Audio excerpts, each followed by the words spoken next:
Welcome to Hurrdat Sports Live. Remaining in the third, 3-1 lead Philadelphia. Raquel with it once again out for Carlson. Score! Ladar got a piece of it and crossed the line. Second power play goal for the Penguins. They pull to within one. Couldn't get it to go. Cunningham the rebound. Throws it ahead, Duncan Robinson. Robinson, quick release on the three. And a follow right there. So a home playoff victory for Detroit. They win it 98-83. We're all even at one game apiece. That is crushed. Left center field. That's more like it.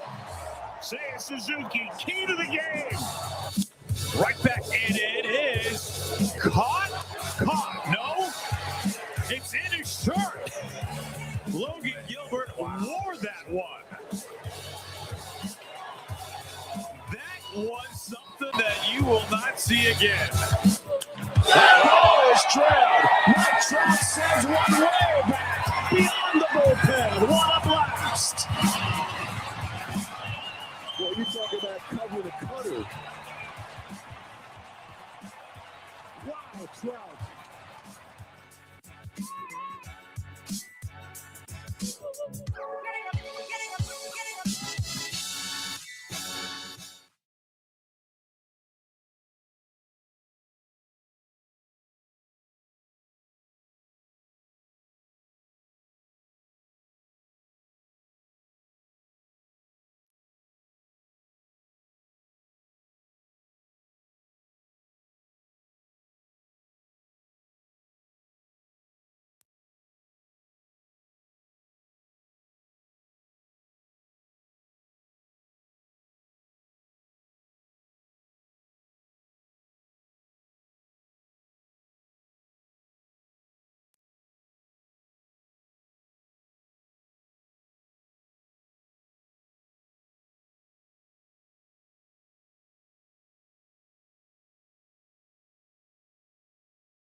Good morning. Welcome in Hurrdat Sports Live, presented by Next Gen Mail Medical. That's DB. I'm Ravi. Lulla here at Hurrdat Sports HQ. What's up, DB?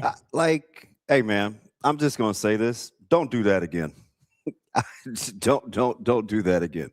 Just start the damn thing over. Don't do that again and give me the roll thing. All right. And if you're mad that I said that out loud, that's on you. Don't pull that, man. Don't do that again. Are cool. we cool? Yeah, we're cool. All right. Good morning. It's draft day. Fudge. Here I was pondering life's great mysteries, and what kind of mysteries are we pondering this morning? You don't want to know. I kind of do, actually. You don't want to know. I know you saw some guy with a torn ACL run 18 miles an hour yesterday, and now you're just doubling down. I mean,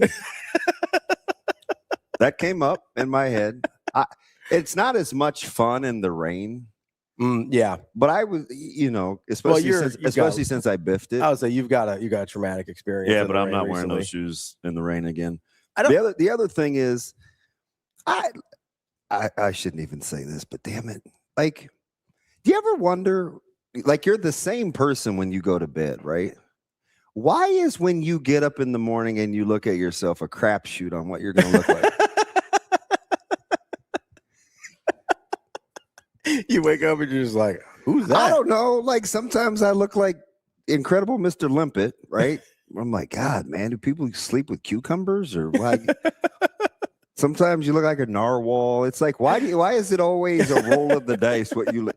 Don't you act like I'm the only one. Like, you look in the mirror and you're like, what's today going to be? A narwhal? I don't even know. Is one of your teeth out of place? Is that? I don't know why I said that. Hey, buddy, but why is it a crap? Hope you find your dad. Wow. Every time I think of narwhal, that's what Thanks, Mr. Narwhal. Thanks, Mr. Narwhal. Why is it such a crap shoot? So the reason I started laughing is because it's a really accurate thing. Like, that's a thing that happens where I'll wake up. I'll do it sometimes, and it depends. For me, I think I found the variable, but I still don't know why it matters that much. It depends on how closely, because I'm a nighttime showerer. Yeah. So it depends on how closely to bed I have showered. But I have no idea why like a 30-minute variance will make that big of a difference of how I look in the morning. Man, I think, don't you got to like rinse off in the morning, get it together? What do you mean? What do you mean? What do I mean? What's the question? Shane, what was the question I asked you? Hey, do you want Fernando Mendoza? What was the question I asked? No, not really. I mean, I'll like splash water on my face to kind of wake up a little bit. I don't know how you do that. I don't know. I don't wake, like, I'll be honest. You know me, I'm not a morning person. Yeah. I can't wake up early enough to do the whole shower thing in the morning. Oh, God. For this job, I can't do it. That's traumatizing. I can't do it. That is traumatizing. I just, I take the water and get cold water, a little splash on the face a little bit. I mean, do you think you look the same every morning? No, I don't. That's why I was laughing originally. Rico, you look the same every morning? You know that hair looks different every day. I'm not even talking about the hair. You mean handsome as shit? Yeah, I do. That's why he's got so many damn kids. Yeah, I was not trying to walk into that conversation this morning. That was awkward. That actually wasn't even about relations. Where that happened from. So Austin sends me and Rico a Instagram reel yesterday, and it's this dude who maybe or maybe does not look like our friend Wyatt. And It's an Asian man. he I mean, wow, wasn't. I'll say it, but Just come out swinging. he goes, hey, like, is anybody actually, like, when you go to the bathroom, is anybody actually using the little like hole that is provided in the underwear, or are we just going over the top? And that sparked a discussion in the group chat. Rico likes to mix it up a little bit. I got confused. I thought he said he gets mixed up sometimes. I said every once in a while I'll use the hole just to mix things up, keep it fresh. And every time I do it, I'm like, don't like this. Now Rico likes holes. What can you say? And that's how that happened. Yeah. He's gonna be the next 18 kids. Austin and Ravi just won't leave me alone. Considering I had to speak to a room full of educators this afternoon, I'm going to try to keep it above board. Oh, okay, that's fair. I think the whole process is just go out the bottom, get her done. What are you talking about? He's a sit down guy. No. Wow. Start out pondering life's questions. Thought I was legit. I get crushed. It's fine. Rico, are you talking to us? You're on. You're not on. My bad. Yeah, he's just going over there. I'm like, Rico, who are you talking to? I know you're not talking to Shane that much. That's totally on me. I get sitting down in the middle of the night when you wake up. You don't want to turn the lights on. I get it. Yeah, no, there's certain sit down situations that all I'm not going to judge. I'm not going to judge people for that. Also, if you're like not turning the light on, you're trying to mitigate messes, I think, as well. If you're not if you're not totally awake, I get that. It happens. I don't know what he's talking about over here. Me neither. Me neither. I'm working on a new piece down my leg and I injured the other one. A good drop there. Working on a new I've got a protein soda today. So do I, actually. Yeah, what do we got? So Zoe bought this. Legit, she came home, she set it on the counter. She said, you seem like you need this. And it was, I didn't read it. It was Barbell's strawberry soda. Oh, okay. I just saw 50 calories and I was like, there's no way. Oh, you can't have that much protein in it then. So it's only 50 calories. Well, we'll see. No, I mean that's how calories work. Well, you can only have so much. Hey, dickhead. What I was gonna say is, depending on how much protein I'm looking for relative to what I'm consuming. Okay. Is 10 a lot? Would 12 be a lot? Would 16 be a lot? Would 20 be a lot? You're drinking 30, so obviously you're going to get in a minimum of 200 or 120 calories. But given that you wanted to be a smart ass, I'm just going to go ahead and set the record straight. Are we clear? Yeah, that's fine. Okay, appreciate that. Well, that's how calories work. What a dickhead. God. I'm gonna set the lineup. Yeah. Get him. Yeah. We got you do that. We got Brian. 150 milligrams of caffeine, 12 grams of protein, and vitamin B. Is that good? Is that susceptible, Mr. Health Guru? Depends on what you're going for. Oh, fudge. Go for your jugular here in a minute. Get him. God. Don't turn this on me.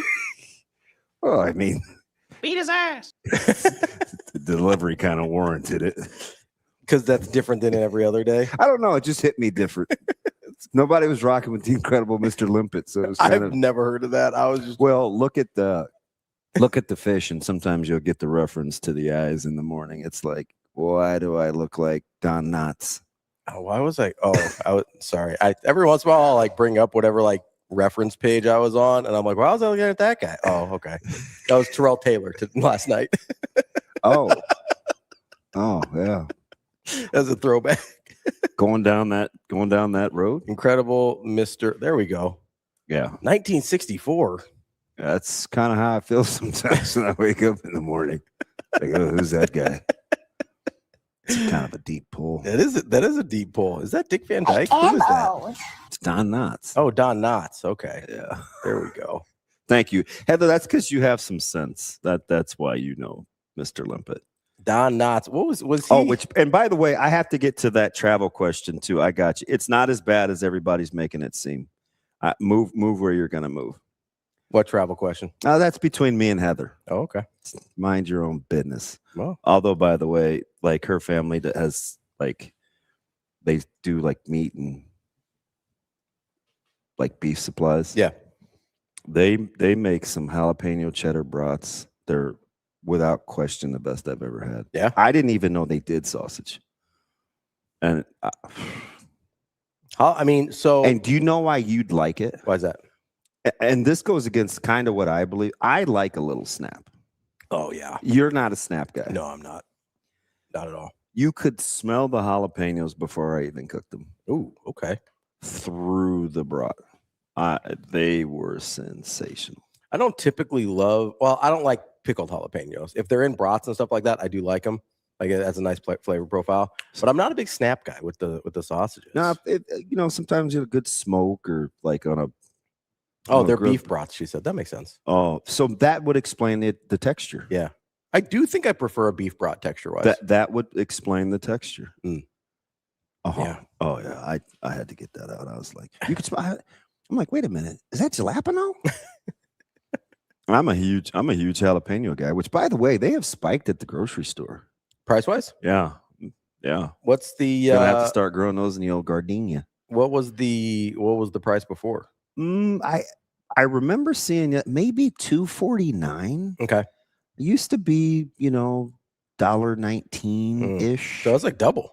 Yeah, that's aggressive. It's high. Yeah, we're getting out there. Dude, I saw grapes yesterday for $5.99 a pound. I was like, yep, those can stay in the store. I'll be honest, I don't know the last time I bought grapes. Do you buy fruit? Natasha does. I'm usually not involved. So what do you do around the house? What's that? I mean, how many times I could say I had to plumb the toilet? Well, Natasha does. I mean, like, what do you do? Well, neither of us plumb the toilet. We call a guy. Well, I have a plunger. I know how to use it. I arrange any service people that have to come to the house. Ravi makes the phone calls. I do. She doesn't like making phone calls. So I do all the phone calls. I do all the financial stuff at the house. I do. Does she consume the sports for you? No, she doesn't. That would be funny. She writes a rundown for him after every sporting event. Hey, how does this look? You know what hers would be like? It's like sports ball team in blue beat sports ball team in white. Sports ball team in white was sad. The end. What would she say if you just dropped her in and you said, "Hey, Natalia, aka Natasha, what do you think is watching this guy Shea Gilgeous-Alexander?" Would she say, "Oh my gosh, why does he move like that?" She'd be like, "Is he having a seizure right now? Is he okay?" Man. Just be like, "Why does he fall down every time nobody touches him? Is he okay? Is this some sort of sort of charity basketball game where he's the Make-A-Wish kid? Like, is that what's happening right now? Is everybody in on it? Is this one of those things you see on like TikTok where it's like, oh, the team manager gets to shoot a couple shots. Yay. We're all going to pretend like that was a foul so he can get points at the free throw line. Yay, Shay. You did it, buddy. That's probably what she would say. Because she's as mean as I am. Let that shit sink that's maybe I'm projecting a little, but I think that's what her reaction would be. Like he's real flippity floppity for a guy that is supposed to play professional basketball. All right. I gotta know they allowed fish in this game. Tell me how you really feel. Yeah. She'd be like, "Oh, that's Mr. Limpet out there. What's happening?" Wait, whose dialect was that? I don't know. Whose tone was that? I don't know. That wasn't me or her. I don't know who This that dude's was. just constantly telling on himself. You're not a nice person. I think I'm really nice. Oh man. Yeah, I think that would be her reaction to SGA. Would she prefer soccer or hockey or basketball? Like what's her eye like the pace? She would prefer whichever has the best soft pretzels. I don't mean being in attendance. Oh, okay. I'm gonna be honest. That's when I go to a game and she doesn't get to go, that's the first thing she says to me is like, "Oh, I wanted a soft pretzel." And I'm like, we can. There's restaurants that have those. We can go later if you want. Juan, why do you want to do it? Juan said he's considering doing an observational study on me. I'm not the weird one. Why me? No, I don't. Why me, Juan? She likes attending. She likes going to like Storm Chasers games. She's enjoyed that. I think the pace of baseball is kind of her. Like she's just chilling outside, Laid back. Yeah, She liked being outside. she likes being outside more than I do. She likes being outside. She kind of likes nice weather, being out in the summer. Are you a big it's hot guy? No, I'm okay being out. It's not that. I'm not, unless I have a reason to be outside, I'm not probably going to just be like, oh, I'm just going to go sit outside for a while. Oh, fudge. That's all I do. Yeah. She'll do that too. She'll go outside and read. She'll just go outside and chill with the dogs. You guys come across any deck furniture that looks affordable and relatively clean? Oh, I got a place for you. Is it a secret? Yeah. Okay. I don't want anybody else to know because there's some. Right now, I'm down to 2 chairs. Yeah, I got you. And I'm the guy that like just put the paddings under the thing so that it wouldn't get rained on. Like I care. Well, no, you got to. You can't. Once the padding gets rained on, it's ruined. It's gross. It gets all. Well, it's not so nasty. much that. It's much that I may need to sit on it today. Oh, well, if it gets rained on too much, like it ruins those things. Yeah. It, like dissolves the padding in there. I need some. Hey, Joe Good, where you been? Maybe he was on a little vacation, Where'd he go? Hiatus? I don't know. Maybe he has a break from school, so he wasn't listening. Sick of us? No, that can't be it. Oh. Dude, you're so irrational. It's funny. Coach Rhule did ask me a funny question. What'd he say? But like, is he kind of closet out there? Yeah. What do you mean by out there? Yeah, not the closet, huh? So yeah, he is pretty different. I feel like I'm very much what you see is what you get. Flaky Jake, I can't do anything, but I am getting better. Micah fixed the garbage disposal. Oh, did he? That's pretty good. Unbelievable. Yeah. Did you YouTube that thing? I shattered it. So a glass is really hot. Mm-hmm. I was melting like some butter and stuff, and it wasn't like super hot. The oven was on. I wanted to pour the butter, so it had like seasoning in there, and the glass got pretty hot. Yeah.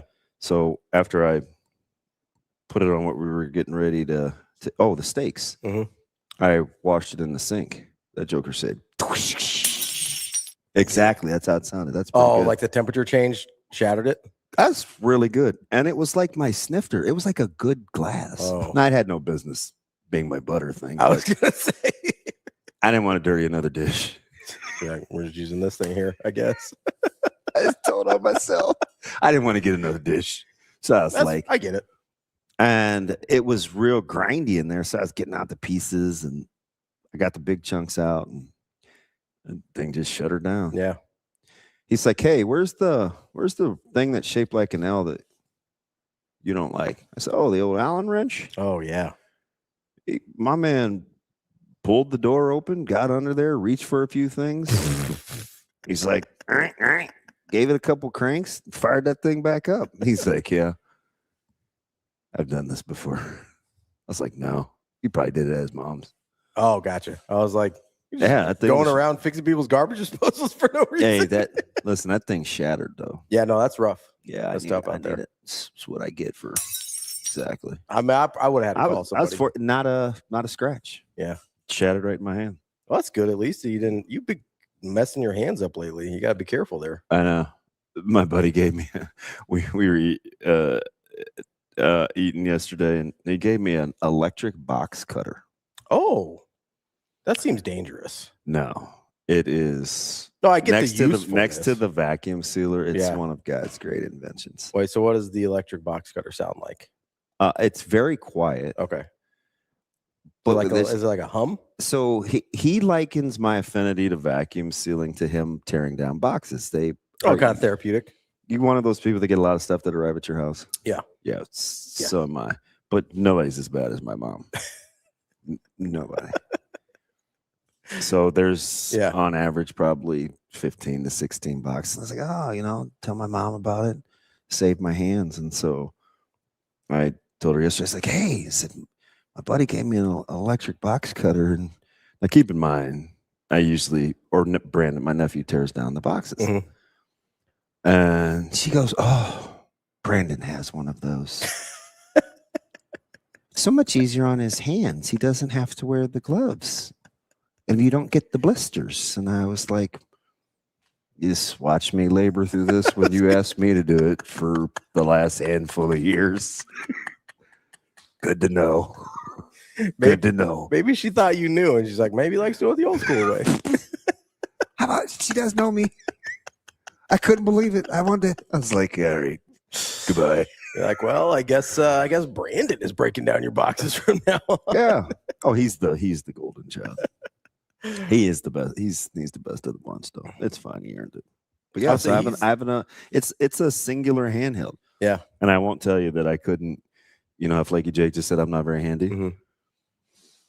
So he gave it to me in the box. Yeah. And it's a little handy thing. It was already charged. I think he wanted me to use it right away. Yeah. And I didn't pretend. I tried. He's like, here, give it here. I was like, oh, don't use the case. Use the box that it came in. Mm-hmm. So he just grabbed it. He's like, I was like, oh, sweet. I was like, let me try. Didn't go like that. No. I tried again. And it's kind of embarrassing because he made it look really easy. Yeah. And he's super kind. Yeah. But he gave me one of these. I'm going to try to do this for the camera. So I can't get it. And he looks at me with this look and he goes,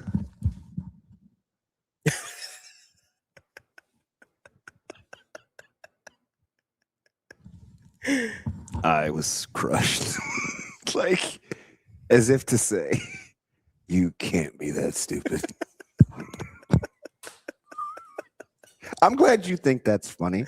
It did something to my soul. It was the look, because I feel like I give you that look sometimes, and you also are like, that hurts my soul when you do it, and it's involuntary. Like, it's not a conscious thing that I do.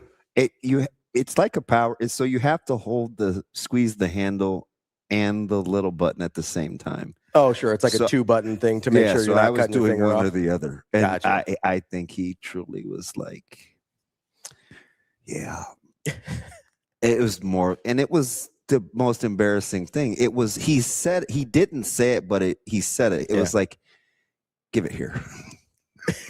He just held his hand out. Let me show you. But he didn't say anything. I was like, that's almost worse. It is. It's T.O. Your benched vibes. Yeah. Why don't you go sit down? Yeah. I'm gonna need you to. Oh yeah. But I recovered. I recovered. I will say I do think you're more handy than I am.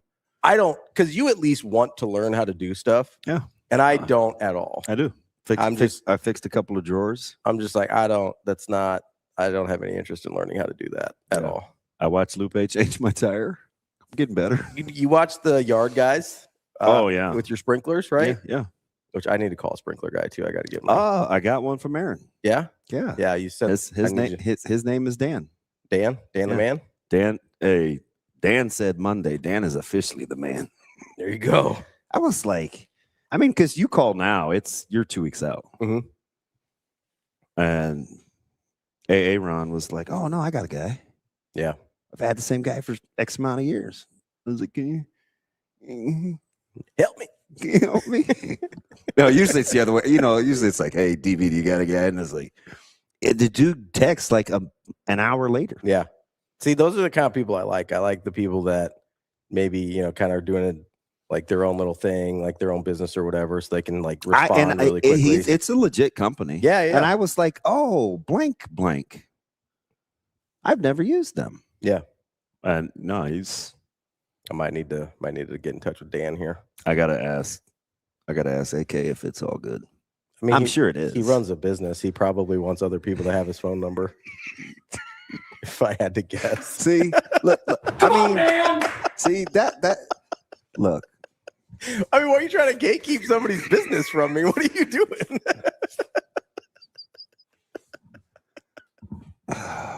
Beat his ass. Just touch that grass. Look, man, I'm not. It's fine.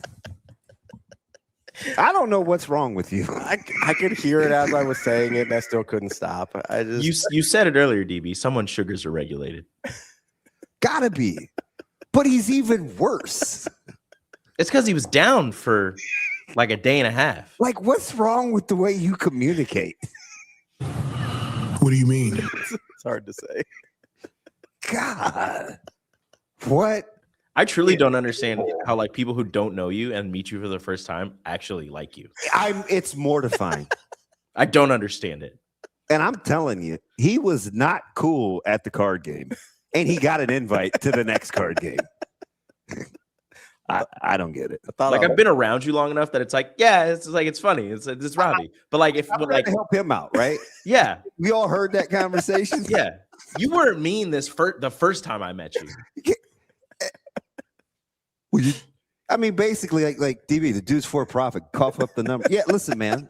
I mean, I didn't know why you got to ask somebody's permission to like help out a business. You know what I mean? Oh God, that's what I was trying to figure out. No. Deep breaths. It's about 7:30. It makes me irrationally angry. It's incredible. I mean, you are the same guy that just went into the SGA bit, but. I think here's the thing. Listen, I'm certainly not for everyone. I know that. I'm okay with it. Yeah. I think whoever appreciates things about me, they're like, that's just who he is. And I know exactly what I'm getting.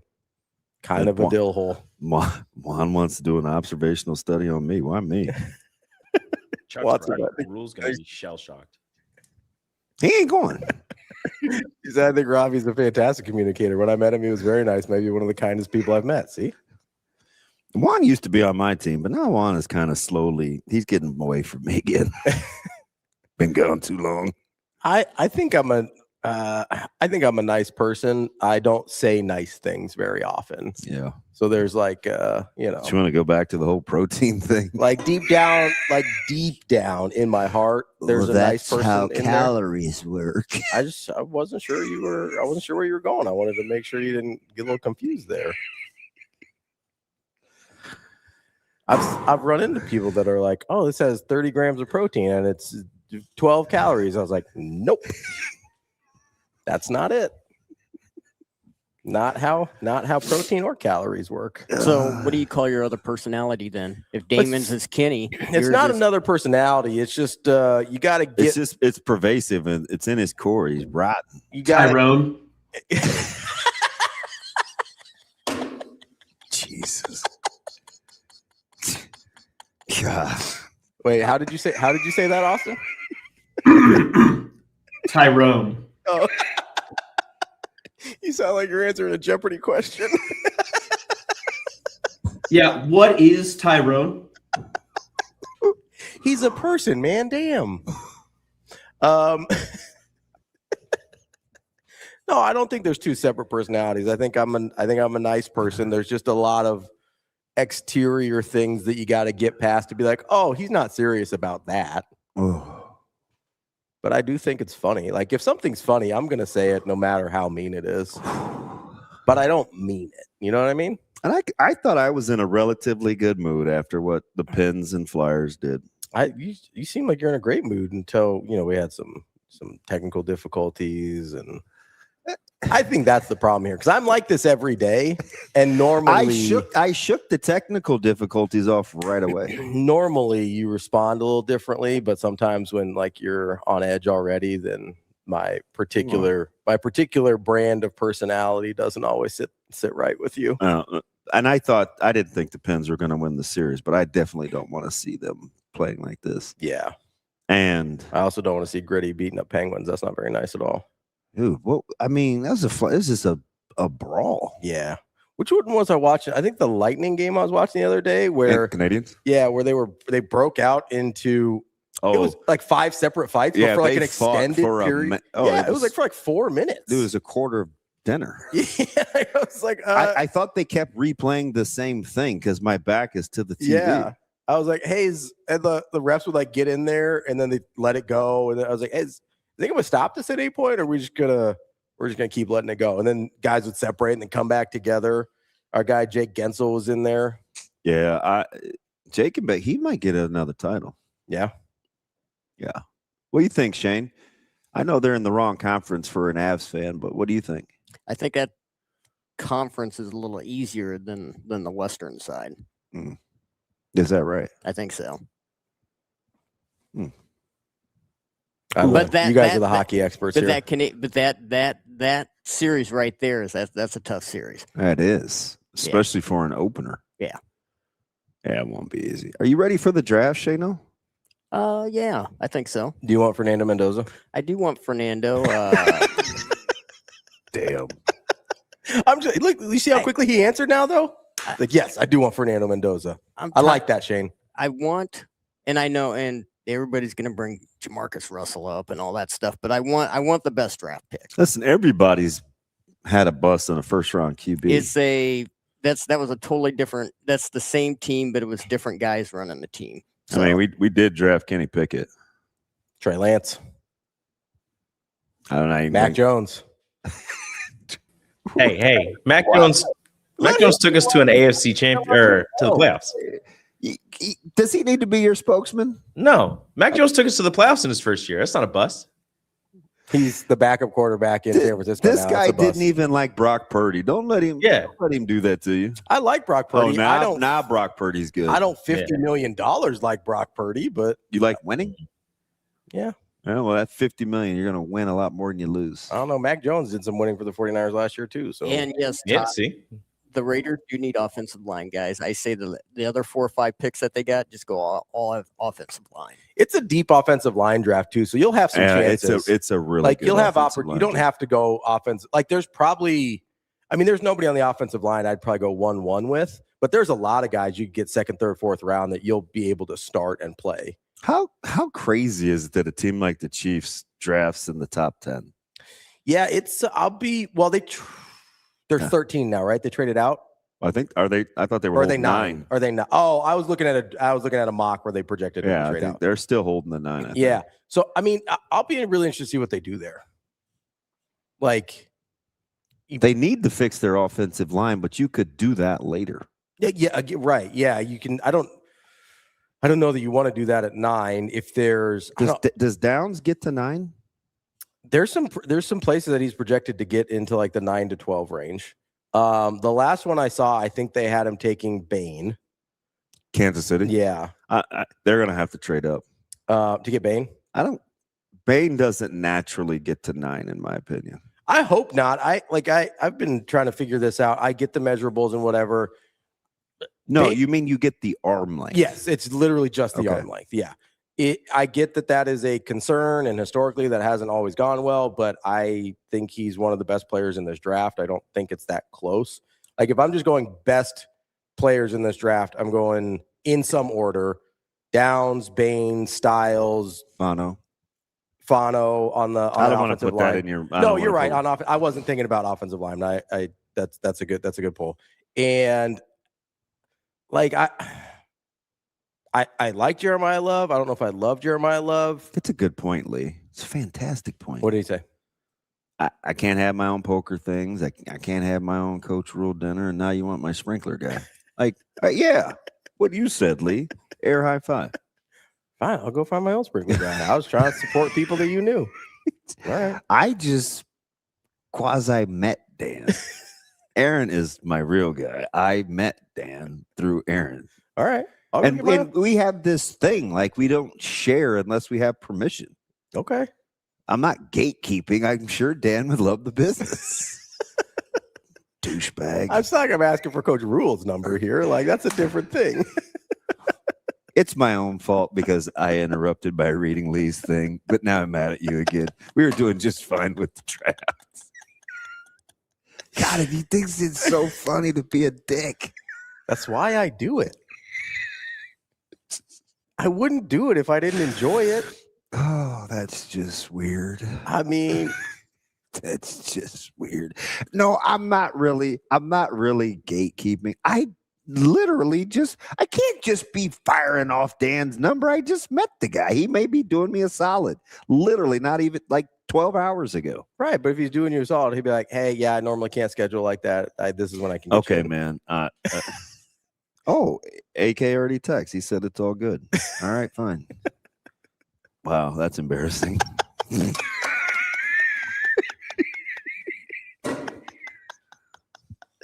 Yes, please give my for-profit friend in business other potential customers. Sincerely, AK. See. That was unnecessary. It's all unnecessary, Rico. I know that. Listen. 1, 10. We need 10 isn't even high enough. We need somebody to sponsor that segment. Like 1 to 10. Just freely hurtling to the other integers, 2 through 9.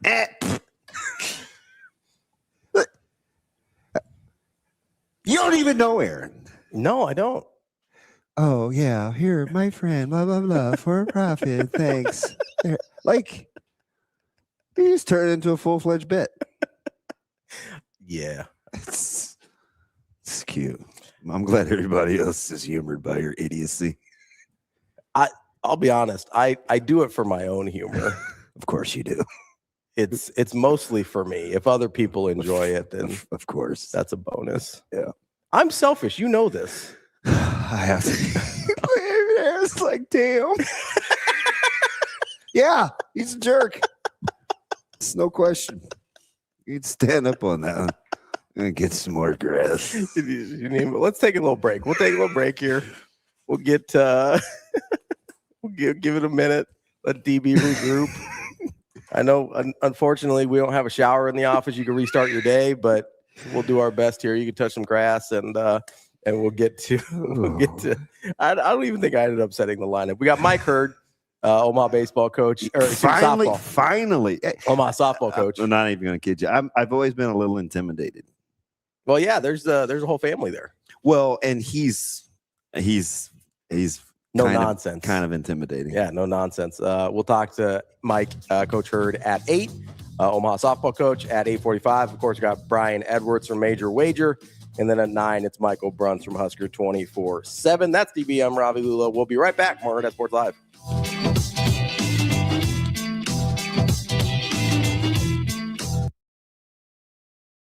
It's the declaration of deals at Edwards Jeep Council Bluffs in Village Point. Lease the 2025 Jeep Grand Cherokee Laredo 4x4, 0 down, starting at just $349 a month for returning lessees. Shift into spring with deals this good only at Edwards Jeep Council Bluffs in Village Point, or lease the 2026 Jeep Compass Limited, 0 down, starting at just $299 a month for returning lessees. Don't wait. Declaration of deals won't last. Get to Edwards Jeep Council Bluffs in Village Point.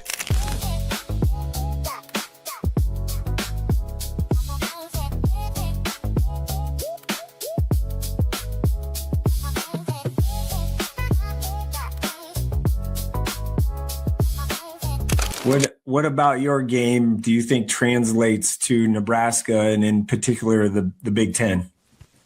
Yeah, I mean, I think that was a big thing. I think a lot of the players that play here at Nebraska are very smart, and I think I'm a player that kind of can just fit in with that and can, do what they need me to do. I think as a point guard, I'm definitely, I'll say a pass first point guard, but I'll do whatever the team needs me to do.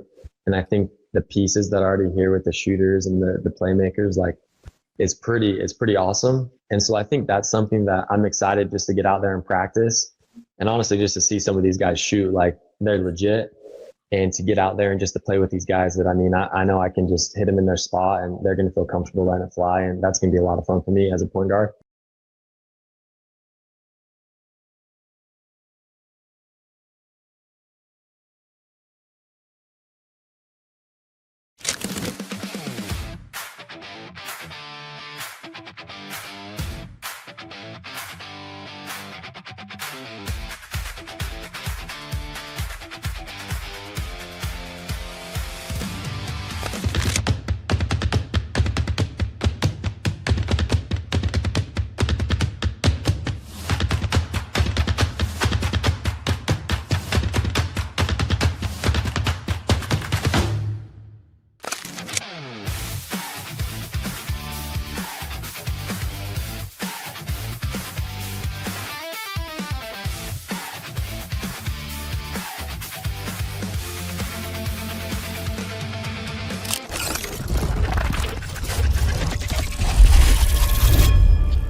You're listening to Hurrdat Sports Live. Welcome back, Hurrdat Sports Live. That's DBM Ravi Lulla here at Hurrdat Sports HQ. Look at us getting a break in the first hour. We've done that several days this week. I feel like we're on a roll. That's fine. I feel like we're doing great. We're doing all right. You know? We're doing I all feel right. great. I will say I need somebody to figure out. I'm not going to put any companies on blast because I've had a bunch of them here. I need somebody to figure out how to make a protein soda that doesn't have the aftertaste. Yeah, it's tough because I think you're getting – so the ones that I used to buy, right, that had the 30 grams, it got a little milky down the stretch. Yeah, well, yeah, there's the whey. You can taste like the whey flavor on the aftertaste. There's just I need somebody to figure that out, man. This I'm not sharing at all. Yeah. But this is fantastic. So it might be that the 30's too much. Like you might be able to get away with like a 15 or a 12. Yeah, 30 is aggressive for a drink. It is, especially in like what is this, a 12 ounce? You need a swollen chicken breast to get 30 grams. Yeah, no, for sure. You know what I mean? So it might just be that that's too much for that amount. I mean, getting 30 in a can is wild. Yeah, it's pretty aggressive. That's pretty aggressive. So maybe I need to tone it down a little bit. Yeah. I saw one though that was advertising itself, same place that I bought those at, which looks like the office is going to get a gift with the rest of those. Because how many did you bring? Well, I only brought the one, but they I got it at one of the warehouse stores, so it comes in a case, and I'm not going to drink 14 more of those. That's an odd flavor to be to heavily consume to begin with. It tastes like the Bomb Pops. Oh, I like Bomb Pops. God, you're a child. Bomb Pops are dope. I don't know what to tell you, man. Bomb Pops are gas. People make fun of Sauter for his diet. No, I was trying to grow up. I brought some burritos today. I didn't have time to warm them up, but I brought them. No, and that's a good brand. Yeah, no, I've had those before. Those are good. Yeah, those good macros. Yeah, you got a good amount of protein in them. That's why those are the ones Micah rocks with. Yeah, no, they're pretty solid. They taste pretty good. The problem is I don't like heating them up at home and then bringing them here because then they get cold and they're not easy to eat in the car. Mm-hmm. And so now that we have a microwave because we're at HQ instead of over at the sports bar. Now I'm like, oh, now I've got a microwave I can use these on. So You can't eat a burrito in the car? It get, you know, if you get a little messy, man, like I'm not trying You can't eat a burrito in the car? I don't like to. I don't want to. I'm not trying to eat a burrito in the car. Yes. All right. That's like the most car-friendly food, but sure. Those ones are like pretty stuffed though. Like you get some spillage. Oh, I'm sorry that you can't eat. No, there's no mustard on them. That would be disgusting on a breakfast burrito.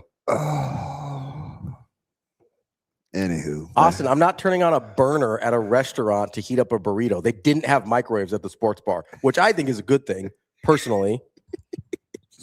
I need the attitude over there, AJ. Coward. Well, you want me to like? I wish I just had somebody to talk hockey or basketball playoffs with. Oh, let's talk That's all. about basketball. I like hoops. You want to talk about SGA some more? Hey, so Rico, would you enjoy playing with Dillon Brooks? Absolutely not. More than I enjoy playing against Dillon Brooks. Well, yeah, he's probably one of those guys where it's like you hate having on your team, but you hate even more playing against. Yeah, he's not even a guy you like having on your team. It's just like this is better than the alternative. Because like obviously he's really good at basketball. He's in the NBA, but like he's pause. Oh, I don't know that he is really good at basketball. I would like to. He's all grown up. I don't know if you know that. I would like to dispute that claim. I didn't. You know who used to do that all the time? Who? Strickland. Oh yeah, Pause. That's a total strict thing, for sure. No, I would like to. I understand, like in the world of human beings, he's good at basketball. Yeah. Within the realm of the NBA, I would like to dispute that he's good at basketball. But that's what I'm saying. Like he's good at basketball. He's in the NBA, but like he's not like in NBA terms a good NBA player, a good basketball player. Like I guess I never really looked at him shooting a basketball. It's bad. Why does he do that? I don't know. Why did nobody fix that at any point? Yeah. You know? Like it looks really bad. I mean, it goes in sometimes. Not as often as he thinks it's going to. No. And he just like takes the ball and is like, I'm going to score. And I'm like, hey, dude, you have Devin Booker on your team. Like maybe give him the ball. Yeah. He's one of those people. So this is what happens. This is what happens when you have guys that have irrational confidence that don't have the skill to match it up. Like this was a lot of my problem with Russell Westbrook, where it originated was he thought he was better than Kevin Durant. And so he would take shots that Kevin Durant needed to take. And so I was like, hey, Russell Westbrook, you got to have a little self-awareness here, bud, that like when it comes to getting a jumper, KD's probably the man for that situation. And if it's not KD, it's James Harden. And then maybe you, if those two guys don't get a shot off. That's the problem is Russell Westbrook is much more talented than Dillon Brooks. So when you put Russell Westbrook's confidence into a Dillon Brooks, it looks like that. And I'm not a fan. The irrational confidence thing, there's a lot of guys. Oh, for sure. I mean, that's probably the only reason he's in the NBA. I get it. Like I don't know how we always talk about irrational confidence. I don't know how you think people perform at a high level without it. No, I get it. I get it. But I feel like there is a balance between irrational confidence and self-awareness in terms of like role acceptance, right? Like if you don't have enough self-awareness to know. I think you just have to start with the self-awareness because even Jamal Crawford or sixth man of the year has got tremendous confidence, but he does understand his He also role. has incredible self-awareness. Like this is my role. But I think you start with just the self-awareness. For sure. And I think guys like Dillon Brooks don't have enough self-awareness to even out their irrational confidence. That was, again, when you're not as talented as Russell Westbrook, it's a lot harder to get away with. Now, obviously, he's been in the league for a hot minute, so it's worked out okay. But I also think he would not be a lot of fun to play with. I don't think Russell Westbrook would be that much fun to play with either, to be fair. He goes for 20 a night. Yeah, he had a career year for scoring. I think it was like 14 14, 15 most of his career. Like 20 nights, like that's a good night. It's bully ball though. Like it's lower your shoulder, get in there. Yeah, part of it for me is aesthetics. I don't like how he goes about it. It's, I am very much, hey, I want it to look a certain way. So I understand that's partly a me problem. But part of it too is, if I recall correctly, I'm trying to think of what series it was. I'm pretty sure he was involved with Klay Thompson in one of his injuries, and so I have an irrational hate for Dillon Brooks. Oh yeah, I think he's the ACL. If I remember right, it took me a long time to get over the whole Creighton thing. Oh, with North Carolina, with North Marshall. Carolina. Yeah, I remember that. So no, I get it. Yeah, it's so I think there's a lot of that for me too with the Dillon Brooks. Is like I think he is responsible for some injuries that if he wasn't an a-hole probably wouldn't have happened. Look how Bruin Steve did. I know. I saw that. That's tough. You know, he's the screenshot king. You know, like that's cold blooded. He's gonna get you. But that was how he looked at me though.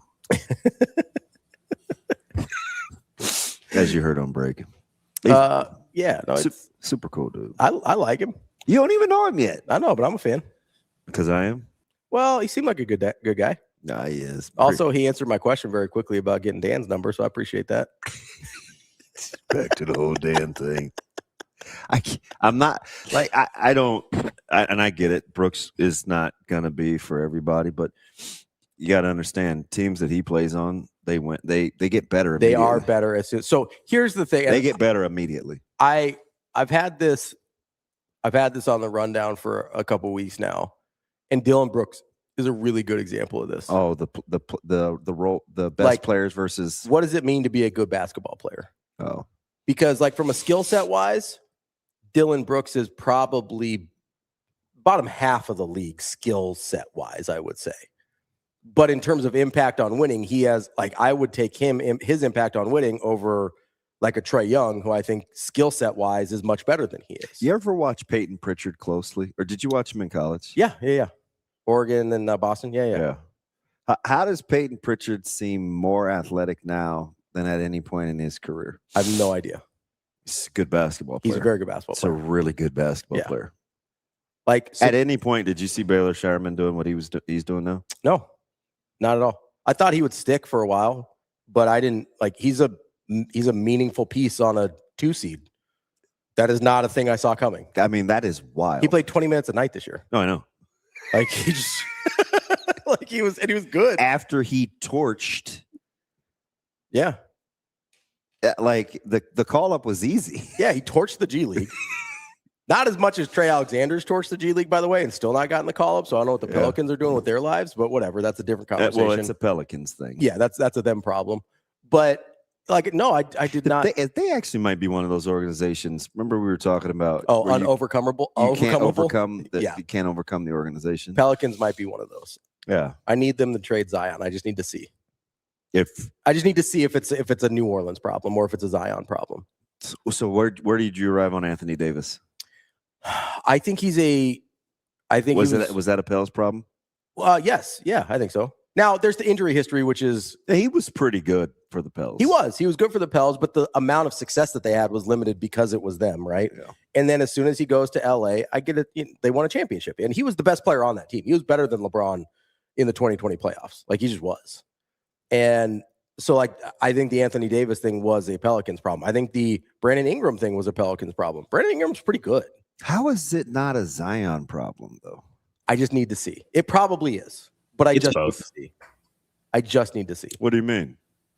It's the Pelicans for misusing him and not being able to put him in situations where he can be successful, but it's on him to manage his weight earlier in his career and actually take the game seriously, which is why he kept getting hurt. But you saw this year when he slimmed down and the Pelicans actually let him play, he had a really good year this year. Quietly, when he plays, his numbers he's been really are good. Legit. He's super. He's not the guy that you thought he was going to be, but he's a really good player. He's just not that guy every night. When he plays, he definitely looks like that guy. And his efficiency numbers are crazy. He shoots 58% from the field or something. He's good when he plays, but I also just want to see what it looks like in a functional basketball environment. And Rico's right. Should have gotten the weight under control earlier. But I also think, yes, that is on him. But when you draft a 19-year-old, you have to have an infrastructure in place to help them. Yeah. KJ, I don't asterisk any championships. And it's not just because it's the Lakers and the Dodgers. That's why I didn't mention the bubble thing. It was a championship. It counts. Well, the thing that we discount is what that thing did to people. Oh, yeah. It was you could make the argument that it was a harder championship to win than any. And for some people, like, they didn't recover for a little bit after. Yeah, like being isolated that way was not easy for anyone. You saw people go crazy and go to strip clubs in Atlanta and be like, well, Paul George was, I mean, maybe he's not a great, I like Paul George more than most. But he was struggling. Yeah, that's where the anxiety started. Yeah, like I think for a drug that he got popped for. I think there was a lot more challenges. And also, like, let's not discount how hard it would have been to have stopped a season for months, pick back up and be like, all right, time to go, without really missing a beat. Like, the Lakers did a really good job of that. And there's a decent chance. Or playing in front of me, you, and Rico, or having your family shuttled in and out, or not known. I mean, it had its own unique set of challenges. I definitely don't asterisks it. It was different for sure, but I don't think it counts any less. And, it's just, if you're a Lakers hater and you want to do that, that's fine. But I don't know, it goes up in the banner. It goes up in the stadium the same on the banner. So it still counts, I think. Yeah, 2 California titles out of that. Yeah. Feel good? I mean, yeah, if it had been the Pens and the Steelers, it would have been great. Better than not, right? 2 out of 4 ain't bad. We're going to take a quick break here. Coming up next, we got Mike Hurd. He's the Omaha Softball coach, and we'll talk to the leader of one of the best mid-major softball teams in the country. That's DB. I'm Ravi Lulla. It's Hurrdat Sports Live.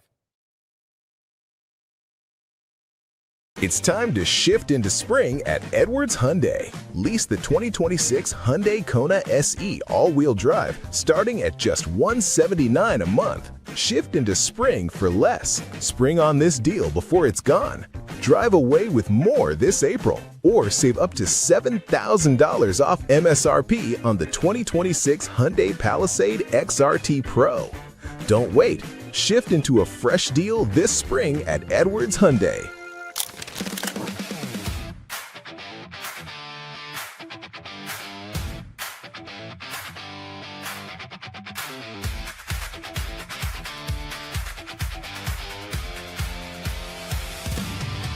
Yeah, and Creighton's playing really well right now too. So, and if you go back and you look at the history of they just celebrated a national championship this weekend.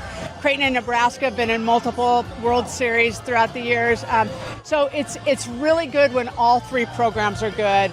All 3 programs have a storied tradition, and we all have a good nucleus of Nebraskans on our roster, and then we fill in from other places. But I think the Nebraskans, that every Nebraskan that can come into your program and help you win, it just intensifies the fan base, and it's so great. And then what it does for the out-of-state kids, they feel that pride, and they become kind of pseudo-Nebraskans. That was me when I played at Nebraska, because I've never left. I've never really wanted to leave, and I'm from Oregon. So I got in my skin really deeply.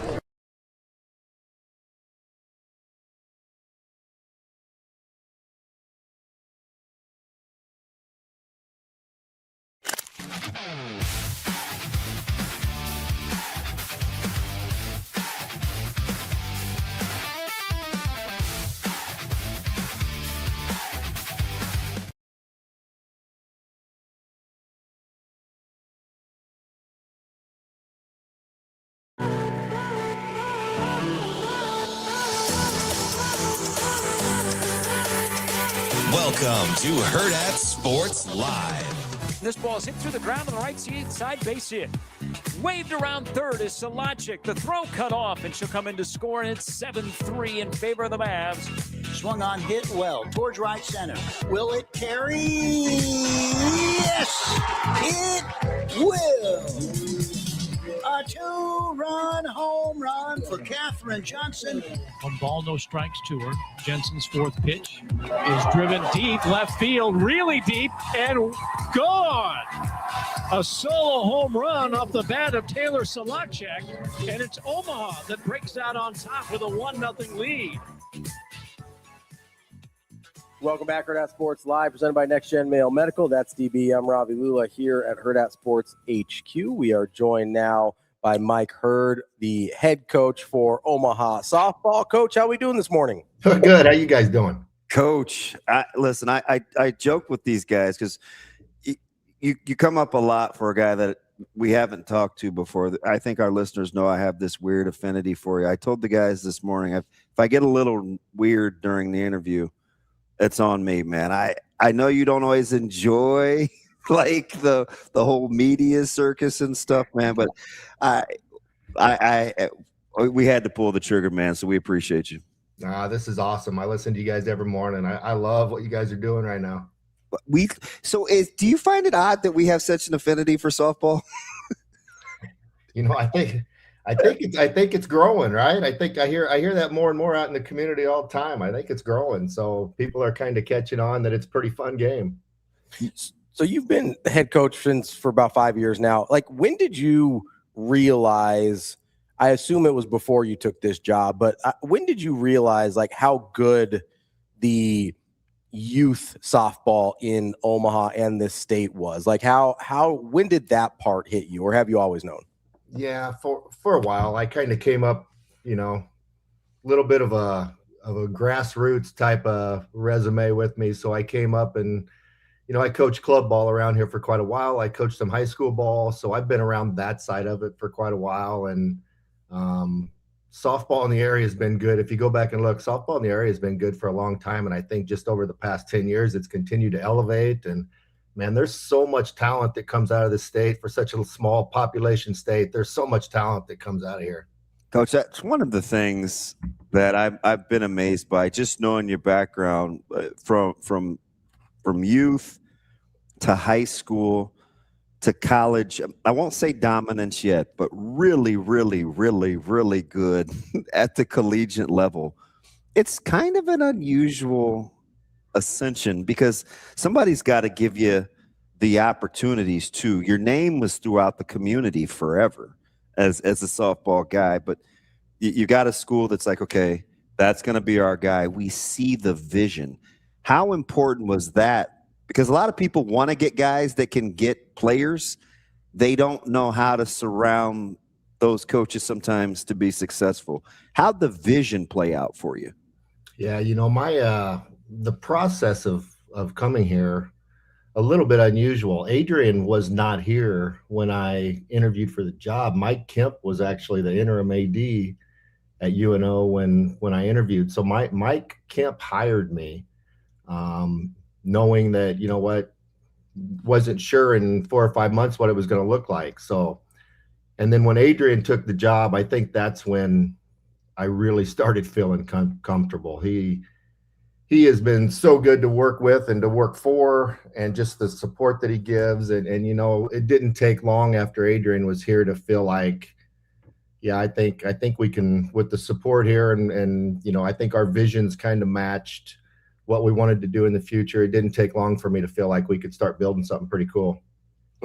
Coach, you mentioned that vision, and obviously it seems like Omaha, maybe more than even some of the other local universities, has started to really put their foot on the gas pedal in terms of trying to ramp up for athletics. You got athletic construction projects going on and things like that. How much has the university's vision changed since you started till now? Yeah, again, go back to Adrian, Chancellor Lee, I think perfect match. I think they came on about the same time. Chancellor Lee came on just a couple months after I had started, and then she brought on Adrian. And, from day one, honestly, I think they were lockstep with each other in terms of what they wanted to do with Omaha athletics. And it's just been a steady climb, I think, in terms of what they've did the past 4 or 5 years. And we got some really cool stuff coming that they've put in place that I think will even give us the opportunity, at least take us to that next level. So Omaha athletics as a whole will be something to watch next couple years, I think. It's so fascinating because I knew this was going to be cool. I'm trying to squash the emotions. I'm a Mavs guy through and through.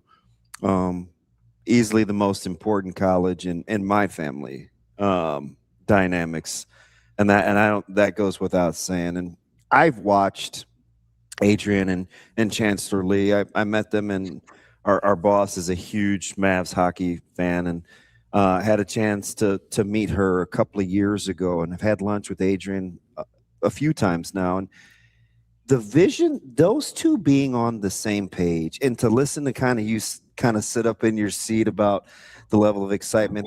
There is no long-term commitment for. I mean, you were hot commodity, like had a lot of opportunities, right? Your program is on the upward ascent, and you're watching these two work together. You mentioned their dynamics and the shared vision.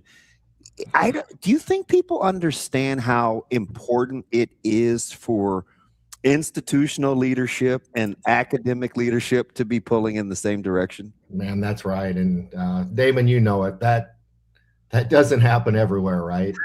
It just doesn't happen. And they really are. It's not something that it just comes off that way. I mean, they are really on the same page in terms of what they want to do with the direction. And I've told Adrian, whatever's going on out there, as long as he's running this athletic department, that's cool. I feel very comfortable saying, you know what, I'm going to be at Omaha and continue to grow this with him, because the way those two work together, and the administration as a whole, the whole department, when you talk to them, and you can talk to each one individually and you hear the same message from each one. And that's so important in terms of not just my program, but Omaha athletics overall. So, what they do, it is unusual. And I don't know if everybody realizes how important it is and how much they have to work together to make it happen. But they do a fabulous job of supporting us. Coach, one of the things I've kind of admired from afar about you and your career is, like, you're an Omaha guy, right? Like, Omaha through and through. DB knows, like, that's a thing that's so important to me. Like, I am a homer for Omaha, right? Like, and so I see, obviously you're born here, and then you come up through not just the high school ranks, but man, I have such a soft spot in my heart for NAIA and small school athletics. Like, I coached low level college basketball for a long time. Like, what are some of the same challenges you face at Midlands at an NAIA school as you're trying to build a Summit League program? Because I think there might be a little more overlap there than people realize. Man, you are exactly right. There's a lot of overlap there. And, resources, right? When when you're in an NAIA, resources is always a challenge. And how do you maximize what you got? And, same thing a little bit here. Obviously, we have more resources here than we had at Midland. But when you're,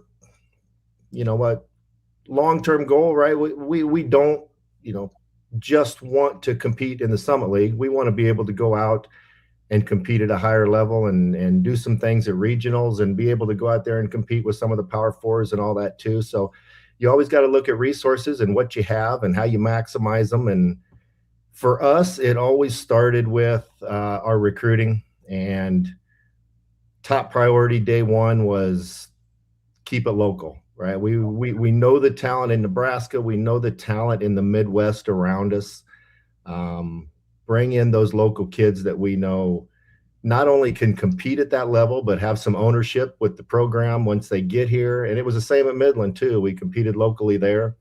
And those kids can go there. Those girls can go compete on a national level when you do things right. Yeah, I mean, you talk about the local. I believe, I'm not mistaken, over half your roster is from the state, and almost all of it is from the Midwest region, as you talked about there. How important is it for you when you're trying to be responsible about the resources you do have? Like, how important is talent evaluation, not just for you personally, but when you're looking at a staff and trying to say, hey, maybe this person's not as highly recruited, but we think they can play at this level? Like, how big is that when you're looking at people to either work with or to bring into your program?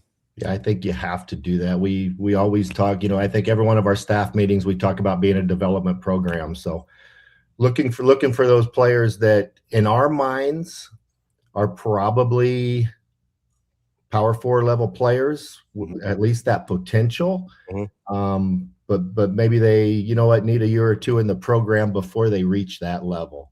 So you're looking for talent, but you're also trying to project, okay, what's this player going to be in a year or two in our program, and what will they look like as a sophomore and a junior, and not just that freshman year. So that's huge for us. And it's also, you know what, we're looking for a certain specific type of player too. It's not just physical talent, it's the mental side of it too, in terms of you want winners. You want players that are focused on winning and not afraid to say we're going to go try to win championships and just put it out there and go after that. And so there's players before that maybe didn't fit that would have been super talented players, but they didn't necessarily fit what we're looking for on that side of it. So it's got to be the whole thing for us. I think you maybe gave me a little insight when you were talking about, excuse me, the consistency of the message between Chancellor Lee and your athletic director and Adrian.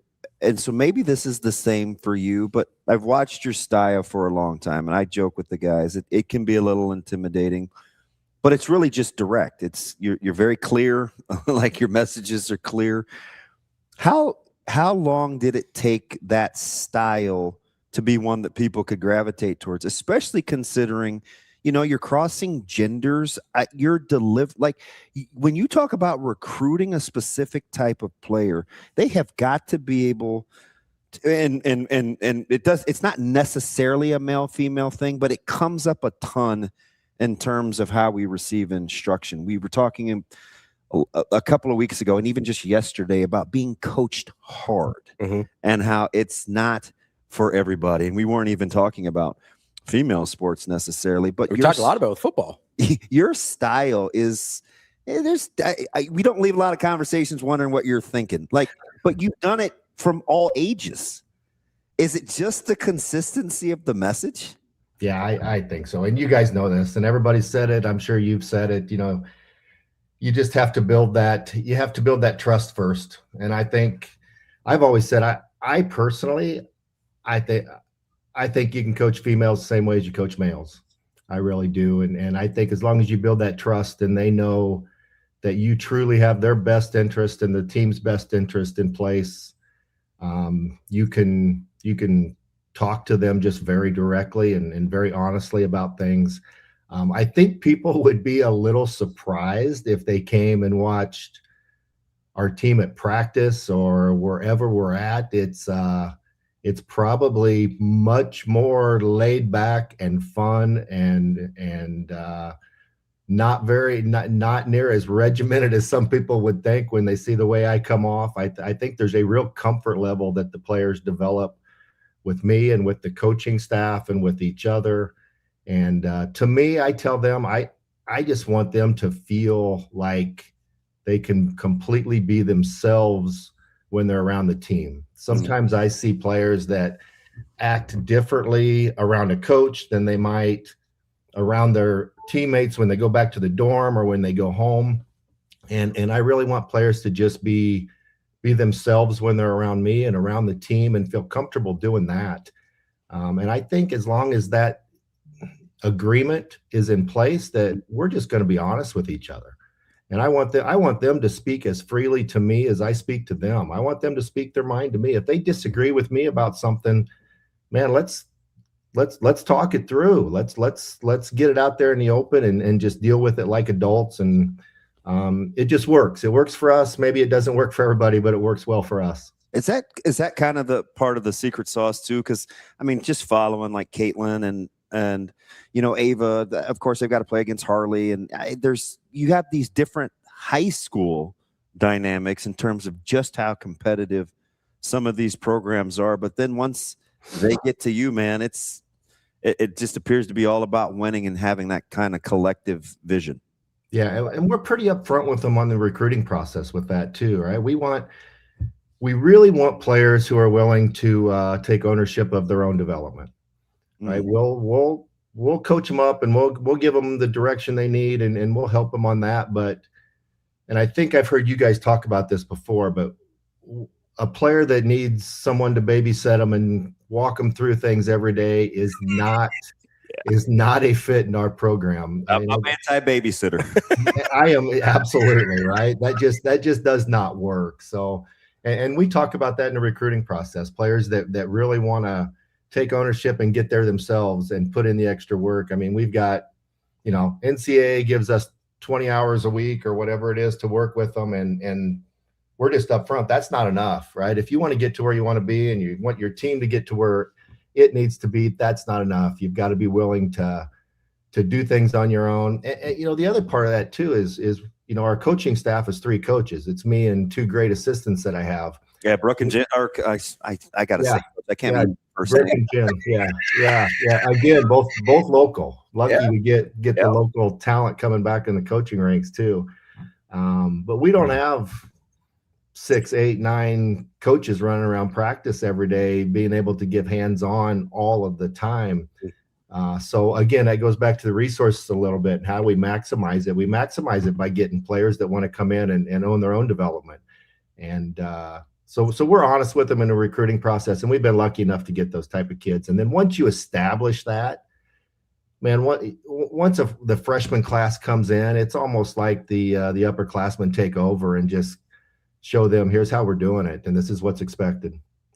Coach, you mentioned something there about building that trust. And when we talk about that, it seems like we almost always think about coaches being able to trust your players. But you brought in a really unique, I think, aspect of that, of players being able to trust you as well in order to be themselves. Like, is that a part of coaching you think is a little underserved? Is the trust going both ways in that relationship? Oh, good point.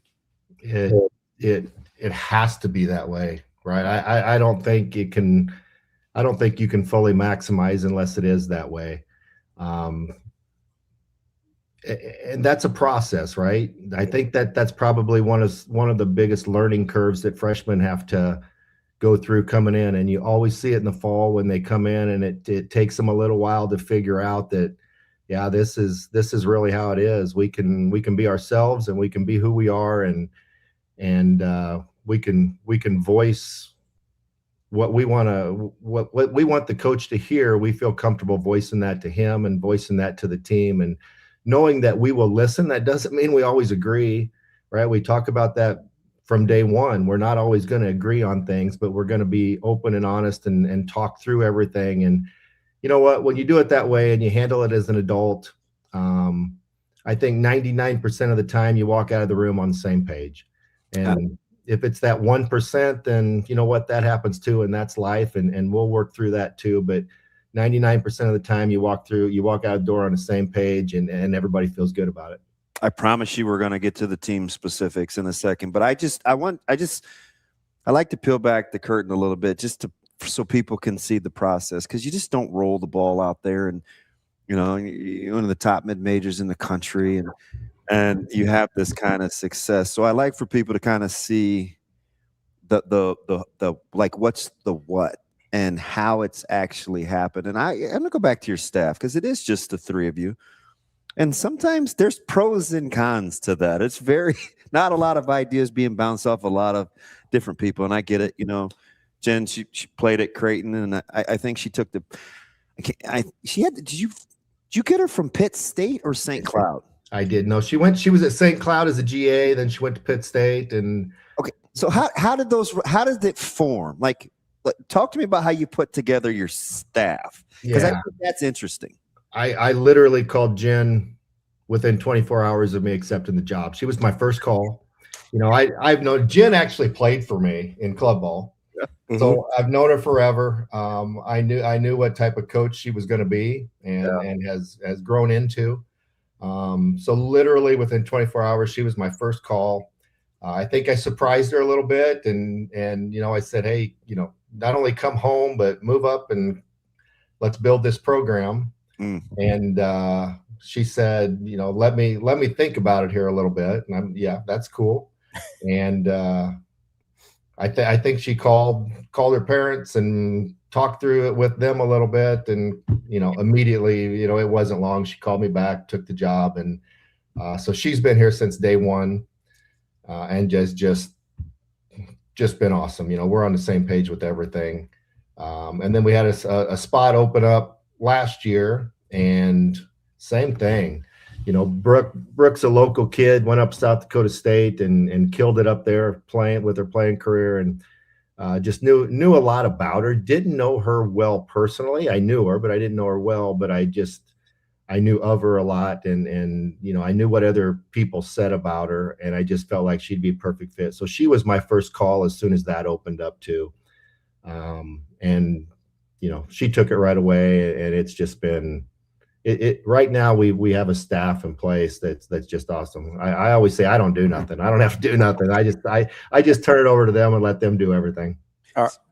Let me ask one more philosophical question before we get to the actual team, because you said something earlier when we were talking about talent evals that I just can't get out of my head, so I got to ask the question. We find this a lot, and I know for a guy that coached NAIA and a guy that's coaching in the Summit League, I know you had to learn this lesson the hard way at some point, and I'm just curious how that process went for you. You talked about super talented players that maybe aren't a good fit that you have to say no to. At what point did you learn that lesson? Because I think it's happened to all of us. Yeah. I don't know if I've learned it yet, Robbie. You go out there and you watch some of them players and it's like, holy cow, they're good, right? And it's hard to say no or not recruit someone like that. Yeah, probably at Midland. I think at that level, maybe even you might even force it just a little bit more when you got a chance to get a difference maker, right? So probably there. And it's something I'm still learning, to be honest. It's still a hard no, right? It's a hard no to say when you see those type of players, but you do learn at some point. I don't know if there was one exact point. I think it's accumulation of things, but you do learn that sometimes that can be a net negative if you're not careful about it. My little girl comes home the other day and she's just enamored with the atmosphere, and it's kind of circusy for her. She can't believe how many people are there so close to home, and she's seen plenty of Mavs baseball games there. Did you, at what point did you think, okay, this could be a place that could be the standard for what it is that we're trying to accomplish? You've got the facilities. You've already talked about the leadership. We're going to get to this talented roster. At what point did you think where you were playing in this city was going to be a thing? Well, when I took the job, that was the hope, right? I mean, you don't take the job if you don't think that's possible. But I would say year two. I would say year two, you really start thinking, okay, we've got the leadership in place in terms of the university and the athletic department. And then you kind of start realizing that the type of recruits that you want are listening to your message. And once you start feeling that, okay, I think we can get the players in here, the type of people, not just players, but the type of people that we need in this program to build something that's consistent, then you really start thinking, yeah, I think we got something going here. The goal year one was always, let's go compete for Summit League championships. I always thought that we could be competitive, at least in the Summit. We could build something here to do that.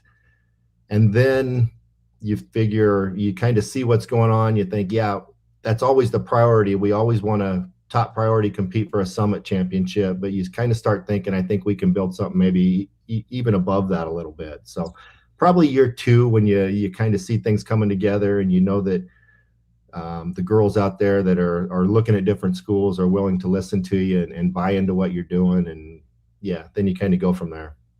All right. The other, Ravi was talking about, or you guys were talking about your recruiting right up. That you got the Nebraska base, you sprinkle in a little Kansas in that area. But I mean, California has been, you've struck gold there, especially with Bailey. What's the connection there, and kind of why is California the one kind of outlier when we look at your recruiting profile? Yeah, there's just so much talent in that state softball wise. So I don't think you can ignore it. We will always, I would say I would be shocked if 80% of our roster isn't always Nebraska and Midwest kids, but we will always look at California and look at the South a little bit for girls that we think can come in and add something and fit. And holy cow, Bailey's been awesome. There was a connection there. So Sydney Thomason, who had played for us the last 2 years, also a California girl, knew Bailey a little bit from club ball and all that, and made that connection. And I do always ask. I love to recruit players that know someone on the team or who was on the team, because we can get a little feedback from them in terms of, okay, is this kid really a fit? What's she like on the field? What's she like off the field? Is she really a fit? So you try to do all you can in terms of recruiting and getting to know them, but there's still only so much time you see them and talk to them in the recruiting process. So to have players, know someone and speak to them and say, yeah, this kid's a perfect fit, that helps a lot. And that's especially those California kids, right? We maybe get out to 1 or 2 tournaments and evaluate them on the field and talk to them on the phone and try to get to know them a little bit. But it's even harder to get to know those type of players in terms of, are they going to fit our program? And so Sydney knew her and said she's a perfect fit for you. And she was absolutely right, man. Bailey is just taken to our culture and just exceeded expectations. Probably a little bit easier of a recruiting eval might have been the Groff twins, right? Probably, obviously, right here close to home. But you ask one about the other and be like, well, that's my pitcher, that's my catcher. You've got not only one of the best pitchers in the Summit League, but one of the best pitchers in the country. That's such a unique dynamic to have the sisters form the battery there. Like, at what point did you realize, as you're either recruiting them or as they get into your program, they're like, oh, this could actually work at this level? Yeah. Obviously I recruited them out of high school, and they were kind of in a spot where they wanted to get away from home and go try something else, and completely respected that. I've known Maddie and Rhule since, I think, 10 years old. When they got into club ball and started all that process, I met with her mom and dad, and they had some questions about which way to go, and they got in the Nebraska Gold program right away, and kind of even helped coach that team just a little bit at times. So I've known them forever, and completely respected their decision out of high school that they wanted to just get away and go try something else. And then a year later, I saw their name pop up on the portal, and I could not get my phone up and dial it fast enough. I promise you that. I'll just come on back. Yeah, we got a spot. That's fascinating too, because you're thinking Southern Illinois coming back to Omaha. We've been to Carbondale, and it's like, but then it's home, right? So it's not necessarily the automatic enticement of, hey, this is a better environment. And still sometimes, and I hear this a lot with coaches. Coach Rhule talks about this all the time. It takes a certain in-state player to handle in-state expectations when your program is at the front and center, right? Have you noticed that when you're recruiting? It's different, right? It's different. He thinks it's understated. I 1000% agree. It's some pressure there if you allow it to be. Those two handle it so well. I mean, they just don't let any of that outside stuff impact them at all. Just so impressed with how they've handled it and what they did when they came back. But it is 100% understated, and it is 100% something that you need to be aware of in that situation. Last one for me here, Coach.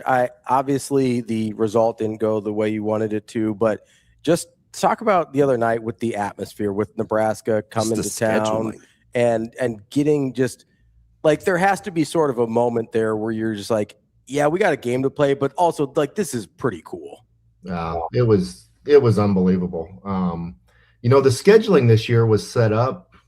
We always play a home and away with Nebraska every year, and it was actually our year to go down there this year. Just pretty cool. And Rhonda called me, I don't know, when we were doing the scheduling, and said, hey, we've got an open weekend earlier. I think it was in March. Would you guys want to come down here and play a doubleheader, and then we'll flip it and come to you guys in April? And as good as they are, I was dumb enough to jump on it. Dude, that's awesome. Still don't know about that decision, but it worked out. It worked out just perfect for us. And you know what? Hats off to Coach Revelle too, because she understands the impact of what that is on the state in terms of the softball community and all of that. She understands what that does to help us and our program and get exposure and all of that. So hats off to her for doing that. But it was unbelievable. I mean, I know we expected a big crowd, but I don't know if anybody expected that. It was so cool for both teams. It was cool for the fans. And that's I told the players that's one they're going to remember for a long time. Coach, I get you out on this. I know you got to get ready for NDSU. Did you think that you've done this a long time? You started again local, right? I'm looking at facilities and driving past parks. We travel a ton, so I see what other states are doing for their ball, bat, sports. Do you ever think you'd get to this point in like 2026 where we wouldn't really make the comparison between softball and baseball facilities around town? Softball is gotten a ton better in terms of places to play and what they look like aesthetically. And now it's like the guys playing baseball are like, hey, wait a minute, like we need better here. Like it's just kind of interesting to watch the positions change as the sports are elevated. Yeah, and that's a good point, because back when I was in club ball, it wasn't like that. I think Omaha, the area in general, was a little behind in terms of facilities. We would travel to Kansas City or Des Moines or St. Louis or wherever, and Omaha was behind. And I think just the popularity of the sport has just continued to grow overall, and I think that's contributed to it. And some of the investments locally have been great to upgrade those facilities and give these teams a place to play. So that's just that's the community as a whole supporting it, I think. All right, last one. How closely are you? I know you're one game at a time, but your big picture too. You're looking at seeding potentially and spots for the postseason.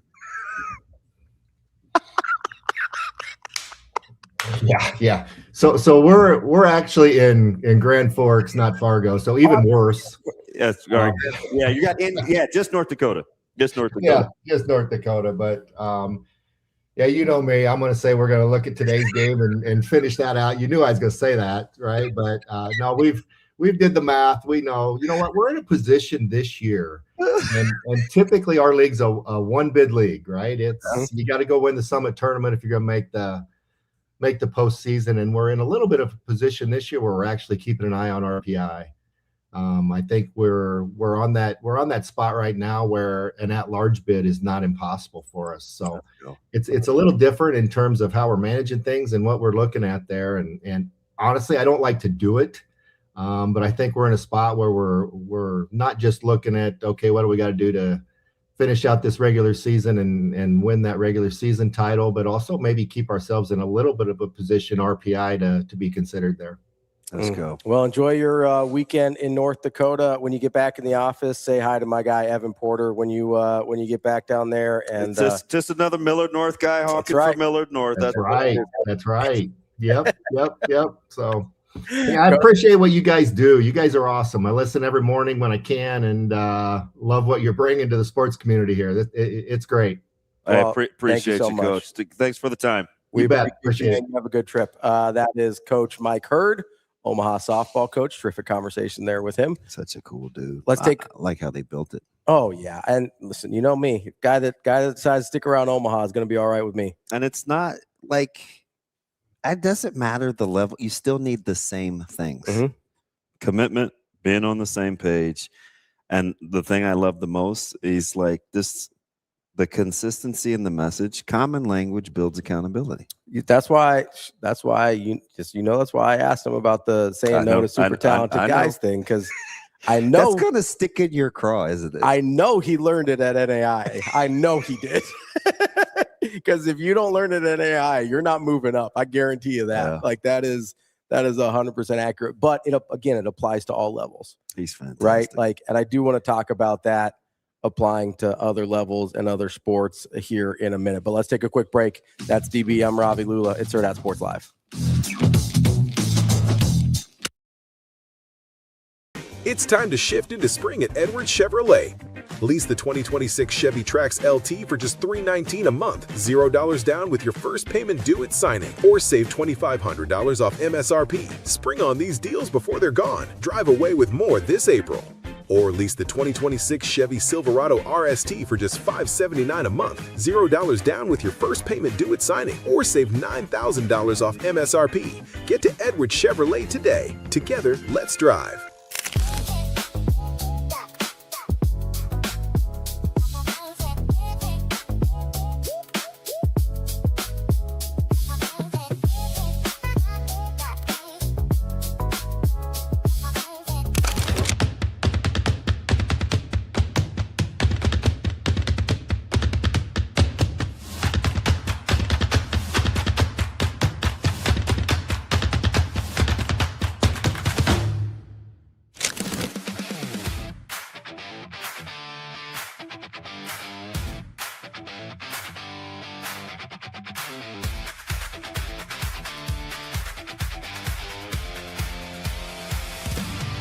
I want to talk about your relationship, I guess, with Price. You grew up, or didn't grow up, but you played AAU with him with D1 Minnesota.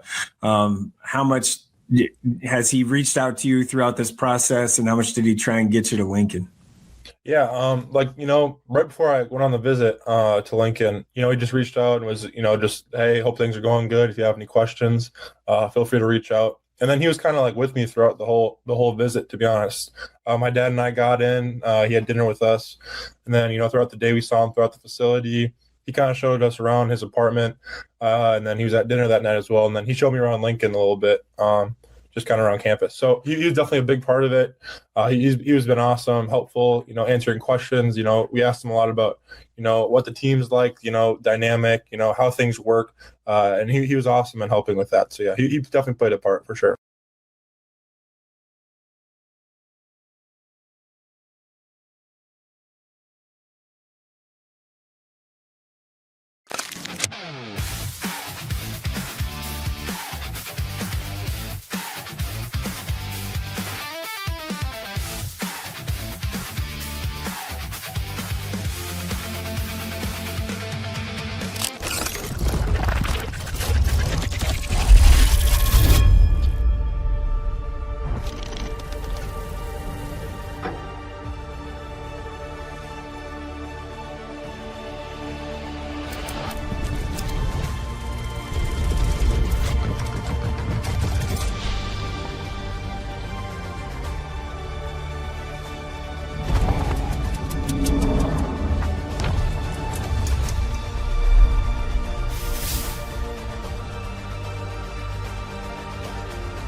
You're listening to Hurrdat Sports Live.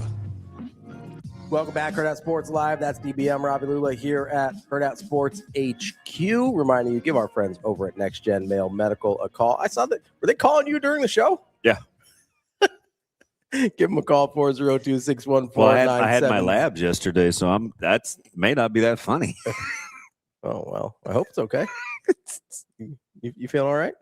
I feel, well, I mean, outside of having to work with you. Well, that seems it's another rough morning, man. If I figure if I can get past the first 45 minutes with you, I can do anything in the free world. See, that's what I'm doing. I'm trying to help, season me up. Help you out. I need some seasoning. Build some calluses, talk about some seasoning, like Kwame Brown. Give them a call, 402-614-9700. Maybe you need a little toughened up as well. They can help you out there. I wonder why they did call. It's probably lab results. If I had to guess. You tell them they have permission to leave a voicemail? Yeah, sure. Well, because at medical offices, you have to give them permission to leave lab results on voicemail. Otherwise, they won't do it. Yeah, given how they talk to me, I'm sure they couldn't care less what I think. They just text it to you, be like, "You're fine." Yeah. Yesterday, tail between the legs that walked on out. Oh, what happened yesterday? Oh, just, I just think tomfoolery. I don't know. I think they just get frustrated with me. It's fine. See, that's the one thing you have to enjoy working with and me. April, she wasn't there, so it was mainly Danielle. Well, yeah. I don't think she suffers many fools. Sometimes you can act foolish. That doesn't mean you're a fool. I think it's a saying. I wouldn't worry too much about it. It's fine. No, it's that's why I try and it's if you can get past working with me, you can deal with anything. I'm trying to help you out. Yeah, see, like I said, 100%. It's just fascinating to watch his Coach Hurd's journey. It's a little. I'm not going to say nicer, a little easier going than I thought. I think not to give ourselves too much credit, I think a lot of people are like that with us. I think a lot of people open up a little more than they normally do. Yeah, he is a treat to watch. Terrific conversation. That's the first time I've talked to him. I've always been fascinated kind of watching him from afar. Yeah. Like his delivery plays. Sure. But I mean, it's. And I kind of. Yeah. Well, his family a little bit. Yeah. Well, I know his brother and I know his cousin. Yeah. But the thing about it is, we need more of it. And so when I see it, I like it. Mm-hmm. Very intentional, very direct. And I've watched him do it with littles. Yeah. All the way to bigs. Yeah. And that dog always hunts. I think there's something to, hey, you know exactly what you're getting. That makes things way easier. And it's so competitive mm-hmm. for girls and organizations, and baseball's getting like this too. Although baseball has gotten this whole just start another team. They're way ahead of the girls in that regard. Well, they'll just go do something different on their own. Mm-hmm. Not that softball doesn't do that too, because that is how organizations have been spawned, but just a little tougher. Mm-hmm. They're just a little tougher. One of the things he said that I'm fascinated by, and we're going to have to dive deep into it at some point. Probably don't have time here before we get to Brian, but talking about making when he was talking about the trust with his players and making a space where they can be themselves, right? Because immediately that clicked with me, because as soon as, not that everything has to be about me, but that's the frame of reference that I have, right? As soon as I decided, and I wasn't until I was 30, right? So it took me longer than it should have. As soon as I decided, like, hey, I'm just going to be myself, and like however people react to me, that's what it is. And I'm not going to try and pretend to be somebody else. I became way more successful in every phase of my life, every single phase. And I think it's because you don't have that like existential anxiety of, what does this person think of me? How do I need to act around this person? How do I need to act around that person? And then I try and apply it to athletics, right? Well, you're a little ahead of the game, but you know kind of how the saying goes. When you're 20, mm-hmm. you worry about what people think. Yeah. When you're 40, you don't care what people think. When you're 60, you realize they were never thinking about you at all. Sure. Yeah. But to be able to give that perspective to kids coming out of high school and into college, I can just imagine how much that frees them up to perform at their best when they're not worried about like, oh, well, if I do this, then I'm not going to, then coach is going to be mad at me, or I'm not going to get the playing time that I want. So or that's part of the problem with recruiting locally. Yeah. Right. Just because you have to be built. I'm glad that he acknowledged, because he's had good success. So it would be easy to say, man, that was no big deal. Like, just get the kids you want. But when he said he agreed 1,000%, like you have to be built differently. And I think that we talk so much about recruiting locally in football too. And I want to get to that because, I hear a lot both online and, James Franklin talked about Amarian Jackson yesterday and talking about how, man, Matt Campbell. Matt Campbell talked about how great Amarian Jackson's been doing in the spring, and he might be the most impressive freshman on the team right now, and things like that. And that whenever that happens, we start bringing up like, oh, well, Nebraska wasn't interested in things like that. I really want to get into that and that dynamic we talked about there, because just because Nebraska didn't offer doesn't mean they were a good player. And just because they're a good player somewhere else doesn't mean they would have been a good player at Nebraska. And I think there's a dynamic there that is worth exploring more in depth, kind of based on that conversation we just had with Coach Hurd. But I do believe we have our guy Brian Edwards with us now from Major Wager. B, how we doing this morning? Good morning, fellas. What's happening? I'm on Steeler quarterback watch. What about you? He is rooting so hard to get Ty Simpson. He loves him. I'm on. What number are you guys going at? 21. We're 21, and I'm not worried. I don't want Ty Simpson, but I'm this tomfoolery that's going on with Aaron Rodgers is what I'm trying to figure out. Be like, they had a good free agency. I want them to have a good draft. It'd be nice if I know that I don't have to cheer for goddamn Mason William Rudolph. Right. So I think Rodgers is coming back, though, don't you? I mean, you don't want him to come back.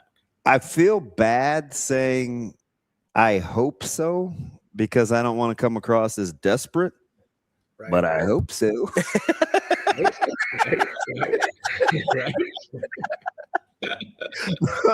I don't know, man. I still think he's pretty good if you're good around him. I don't know how good around him Pittsburgh really is, but what? I mean, I'm talking about, like, I think you're okay around him, but not like, deep playoff push. We weren't supposed to go to the playoffs last year. I called my shot and said they'll be in the playoffs, and they're doing it again this year, Brian. And that won't surprise me, because you don't go to the playoffs most years. But, yeah, I mean, you're ready for something new. But I don't know. Next year might be the better draft for QBs, right? I mean, allegedly. Well, that's what they said about this year, and that didn't work out. Right. I mean, don't worry though. They have the GOAT Mike McCarthy to lead them to the promised land. So it'll be fun. I mean, the Lakers are up 2-0, Damon. The Lakers Dodgers are, they're still thinking about what to do with Ohtani and how often they're used. I got problems, Brian. I mean, the Pens are down 0-2. The Steelers are the Steelers. I do like where the Lakers are at, even though I have to give LeBron his flowers, right? He's turned back the clock. He's playing his ass off. How do you like the UNC hire? Oh, sorry to cut you off, but I did like that hire. I think it's a good hire. I mean, we'll see how it works out, but I mean, out of nowhere, you get an NBA champion just from a few years ago. It's pretty good. Yeah, I'm all in. So looking forward to it, but my pro sports fandom is topsy-turvy, and everybody hates on Nebraska these days. So I'm waiting for the season to start there too. Well, I'm a Hawks Falcons fan, so you know how my pro sports are. The Hawks got that nice upset over Rico, and listen, they're capable. People forget the second half of their season, they had one of the best records in the NBA. Dude, Jalen Johnson's a dude. And he's mean-spirited the way he should be. I like a guy. If you're going to be that kind of guy, you got to have a little FU in you, and I think he does.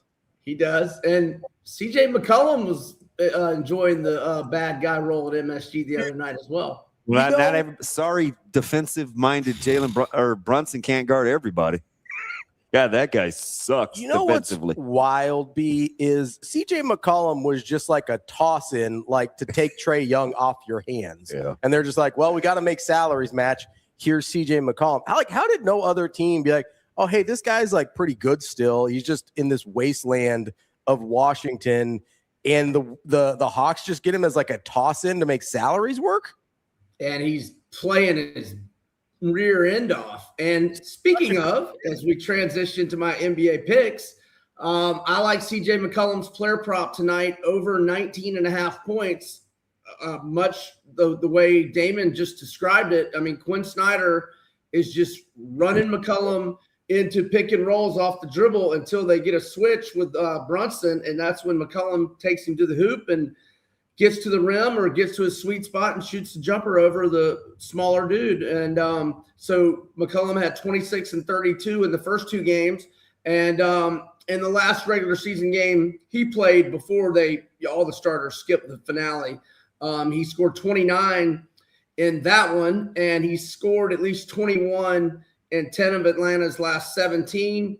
So I'm going over 19.5 on CJ McCollum tonight. I lean Knicks just because I know how my Hawks are, but I'm not going to do that. I'm just going to do McCollum because obviously I want to root for my Hawks. But, I mean, if you're looking for my gambling opinion, if I didn't have a dog in the fight, so to speak, I'd probably be on the Knicks.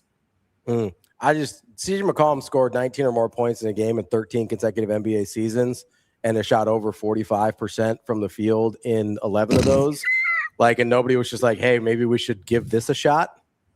I'm just baffled by this. Sorry, we don't have to talk about CJ McCollum. No, I love it. I love it. He's been great for us. I think I don't know what he'll be looking for contract wise, but I'm pretty sure his contract's up. I hope we bring him back. Obviously not big money because he's 34, but he's obviously still got some gas left in the tank, obviously. Okay, so I know this wasn't on your sheet here, but I'm fascinated by this number because it seems enormous. Lakers obviously have been dominating the Rockets. Houston going back to home, though, I believe I saw them as a 9.5 point favorite in Game 3, which that smells fishy enough to me that I'm on DB's side of Vegas must know something. I'm not even on the take the free money side. That's so outlandish to me. That number seems enormous. Yeah, and it's 10 at some spots, but normally when I'm like that, I usually take the bait, and Damon is always like, no, too fishy, I'm staying away or going the other side. I'm going to be on Damon's side, just because it just could be a complete mail it in, game for the Lakers. We got a 2-0 lead, and Houston may play their butts off, but I'm a pass on that one. Yeah, that one's just it's a stay away for me. I just couldn't believe what the line was. Yeah, it seems way too big, especially the way Lakers played at home and the way that Marcus Smart put the clamps on Durant. I know he still had a decent scoring game, or I think he had 23, 20 in the first half, 3 in the second, but he had 9 turnovers. Marcus Smart turning back the clock. Well, all the Lakers are. I'm just wondering when's this going to run out? Well, hopefully, so I know Doncic is out for the whole series, but don't they have hope Austin Reeves gets back late in this series? Yeah. Well, now it's going to be a deep series for sure, or advanced. Maybe it's not. It might be. This might be like Lakers in 5. And Luka may miraculously make a comeback if they get to the next series. Yeah. So my brother-in-law is from the Houston area, so my nephew likes all the Houston teams, and he was all fired up when they got Durant, and I was telling him 9-10 months ago, I'm like, Kevin Durant doesn't do anything in the playoffs, bro. Come on. Don't get so excited. You and Ravi, president of that fan club. I'm just saying the only time he's ever won a damn thing is when Steph Curry dragged his ass to a couple of titles. If you can't beat them, go join them. That was Kevin Durant. If you can't beat them, let me go join them. I'm up 3-1 and I can't beat them, so let me go join them. Feeling gutsy with an underplay in the NBA.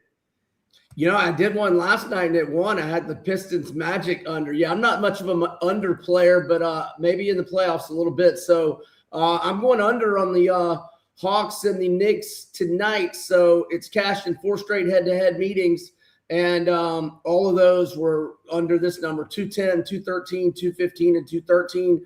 Unders on a 9-2 run for the Knicks, and the unders on a 7-2 run for Atlanta. So I'm under 216.5. You buying the hype as motivation in the Nuggets Minnesota series? Apparently Denver can't defend. Yeah, but in a tie series, in a crucial game, I'll go with Joker and company. So these teams have played 6 times this year. Nuggets are 4-2, both straight up and against the spread. But the Nuggets won by double digits in both trips to Minnesota, 127-114. 123-112. Denver's good on the road all year, 26-15 straight up, 24-17 ATS. Whereas Minnesota at home, same straight up record as Denver on the road, 26-15, but they're 18-23 against the spread at home. I'm going to go Denver minus 2-ish or 2.5, maybe at some books. Talk to me about my guy Denny Avdia. What do you got on his? He's not your guy; it's my guy. Well, you can't even pronounce his name, so you forfeit right. That's not true. God. It's fine. Go ahead, Bill. No, I don't blame. I had to spell the pronunciation out on the top of my notebook as I've been talking about it. I butcher it on purpose because he's really good at basketball and nobody can say his name. So I've been calling him Advadesia for like 2 years. And every time he gives me the correct pronunciation as if you don't know it's obvious. It's just him. It's just him, B. It's just who he is. So on Sunday night in game 1, I did over 23.5, and he went over with 3:41 left in the third. Now the other, 2 nights ago, I did it again. I lost. He did get in a little foul trouble. He only had 30 minutes of playing time. Henderson got hot. He didn't get the shots he usually gets, but I'm going right back to it.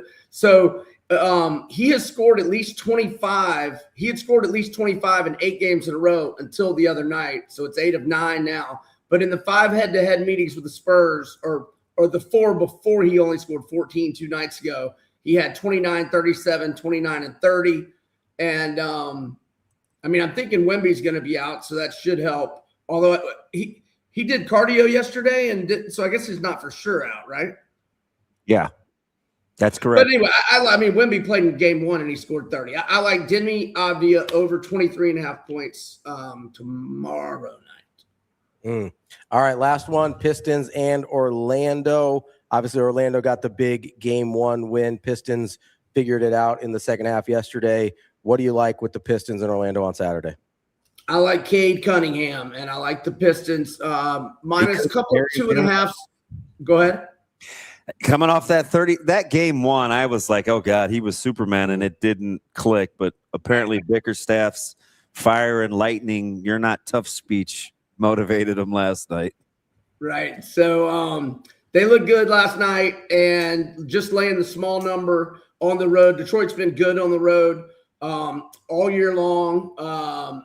They are 28-13 straight up, 23-17-1 ATS. And the lone head-to-head meeting at Orlando between these teams when Cunningham was in uniform, Detroit won 106-92. Now they lost at Orlando with Cunningham out there kind of late in the regular season. But I like Pistons minus 2.5 or 3.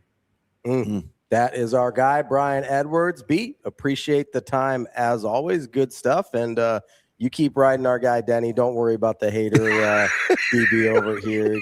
Won't even take the time to learn how to pronounce his name, even though he scored 25 points a game. It's fine. It's fine. You guys have fun together the rest of the day. Yeah, we do. We do. It's a blast. That's Brian Edwards from Major Wager. Regular barrel of monk. Barrel of laughs? Regular barrel of laughs. You can say that. It's animals. It's fine. You're not going to tell me when not to use monkeys. Ever. I mean, they're more native to my country, so there's a lot of. I swear to you, this is real. When I went over there when I was a kid. Oh, here we go. Like there's these dudes that just walk around the streets. They've like trained these monkeys, and they like will walk around if you're outside, and you can pay them, and the monkey will do tricks and like play little symbols and stuff like that. But here's the real thing: is if you don't pay them enough, because it's how. Like, at least this was back then. Back in India, it was like, hey, like, how much does this cost? And they'll be like, nah, I'm not paying that much. You'll be like, how much do you give me? And then, like, they negotiate the whole thing. If you land on a number they don't like, the monkey is trained to steal things. So, like, he will go around and, like, pick pockets and stuff. You're like, what the heck, man? So it's like the monkey in Raiders of the Lost Ark. Kinda, yeah. Did they have little hats? Yeah, they had hats and they had little instruments and stuff. It was wild. It was crazy. That's a real thing that happened. I got pictures of it somewhere. That was in India. What? That's a real thing. That's a real story. I'll get my mom on the phone to confirm. It's a real thing that happened. I am not so paranoid to think that you were insinuating anything. That's an actual story. What do you mean? Of what happened in India. When people don't get enough, they steal? No, they train the monkeys to a little pickpocket. They did. Okay. You gotta be careful. You gotta keep your hands in your pockets and be like, hey, whoa, hey, putting the purses inside. You gotta be careful. It's a thing that happened. I don't know what you want me to do here. This is a thing that happened. It's real life, 1994 in Vadodara, India, outside my Smoking Doja? Vadodara. Vadodara? That's the name of where my family's from in India. Okay. It's the name of the town. It's not a town. It's like 3 million people, but in India, that's a town. For real. Like, I'm not kidding. Like, there's like 3 million people there. It's like, oh, yeah, it's a little. What kind of flight is that? Oh, it took 36 hours to get there. Yeah, I'm staying at the house. It was not. I'll be honest. I'm not going back. Let me tell you about that time I went back to Botswana. Okay. Can I? Please tell me you stayed at least like 2 weeks. Oh, we stayed 6 weeks. We were there for like a month Okay, and a so half. 36 isn't bad. I mean, it's not great, but you have to stay at least 2 weeks for it to not just completely F up your entire like system. It's like you can't. That's not like a 5-day trip because you're in the air for 3 of it. Have you? I mean this genuinely. I want to start there. That I'm not making a joke here. I know several African American people have figured out which country their family originally came from. Are you guys actually from Botswana, or was that just the country you picked? Or have you done that? I just arbitrarily picked it. That was a real question. I was curious. Like, I was talking to Kenny, and he knew where his family. Of course. Kenny and I are friends. What do you want? What do you want me to say? How come you never asked me? You're from Sydney. I know that. Wow. I think the line of Jacobson spawned in Sydney, Nebraska. There is no origin story. Unbelievable. I was asking you because, well, I knew the Puerto Rico part. I should ask. It came up organically. I don't like go around asking people like, hey, where are you from? Because people do that to me a lot. And I was like, I was born in Omaha. And they're like, no, but like, where are you from? Or they're like, wait, what are you? And I'm like, I don't really know how to answer that one. Yeah, but where are your parents from? My mom's from Illinois. Dad is not from Illinois. But we learned DB's family not from Botswana. Oh. Or maybe they are and you just don't know. Or have you found out? Okay, so maybe they are. We don't know. Could have been luck of the draw. All right, I'm going to take a break now. That's DB. I'm Ravi. Lulla. We'll be right back with Michael Bruntz on Hurrdat Sports Live.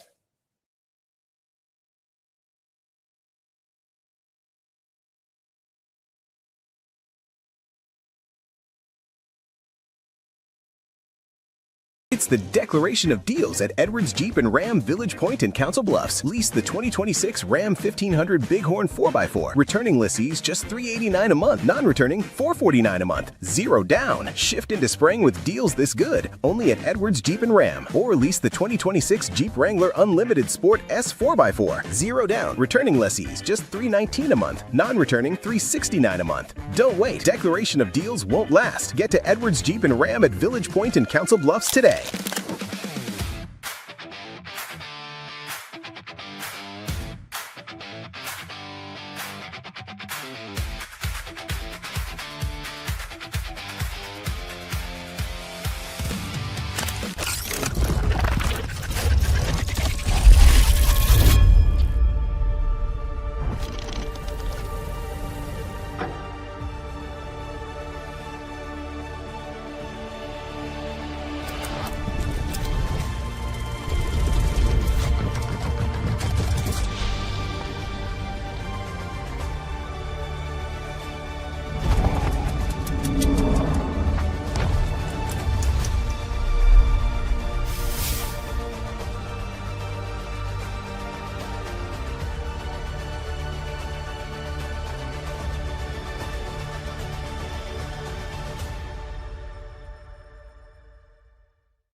So talk to me about your time at Belmont. Like, obviously you had success there and the team had success and all of that, but how do you think you grew as a player at Belmont? So my first year, my freshman year, I had hip surgery and redshirted that year. So that was a pretty big developmental year for me, just being able to see the college game like from the sidelines and just being ready for the next year. And then the 2 years that I did play, just stepping into a bigger role the second year has really helped me develop. And I mean, we had some pretty good teams. We run similar offense to Nebraska, a lot of 5-out spacing, a lot of threes. So it's been good the past 3 years.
Welcome to Hurrdat Sports Live.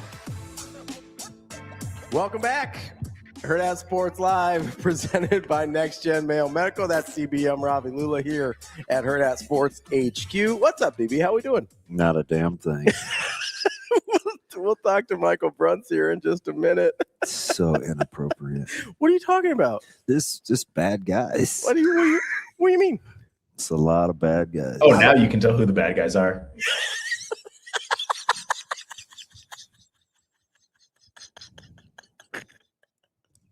I just want to know why Rico never gets the treatment I get when he says stuff like that sometimes.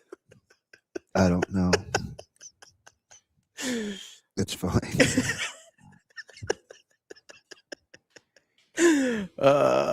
You doing okay? I'm not recreating the Inglorious. I'm not doing that again. I had questions. I felt like I was in a safe place, but apparently not after that last 5 minutes. I gotta say that was if you obviously nobody heard the break, but that was good. So, like, do you guys just get bored and you're like, oh, let's make fun of something from a year ago?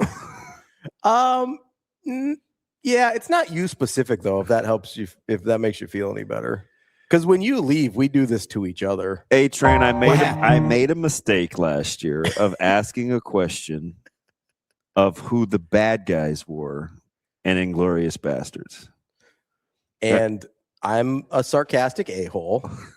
And so I said, it's a long time ago. I had never seen it. And I said, if there's Nazis in the movie, it's probably them. Yeah. And so, which I think is a fair point, but you know how I am. Apparently that was stored in the Rolodex. And somehow we went from Rwanda to being in the Nazi killing business. Well, what had happened was I had to walk out. That was a little much. When you look at you, me, and definitely Jen. Todd. Jen. Like a gin and tonic? Yes, not Jen. Jen. Hey, I heard a difference there that time. Hey, I'm really proud of you. I hate you. I'm just saying, when there's you, me, and Rico and Austin in a room, one of these things is not like the other. And so the guy from Sydney. Yeah. By way of South Africa. South America. One of those. Anywho. One of those places white people happen to be, but probably shouldn't be.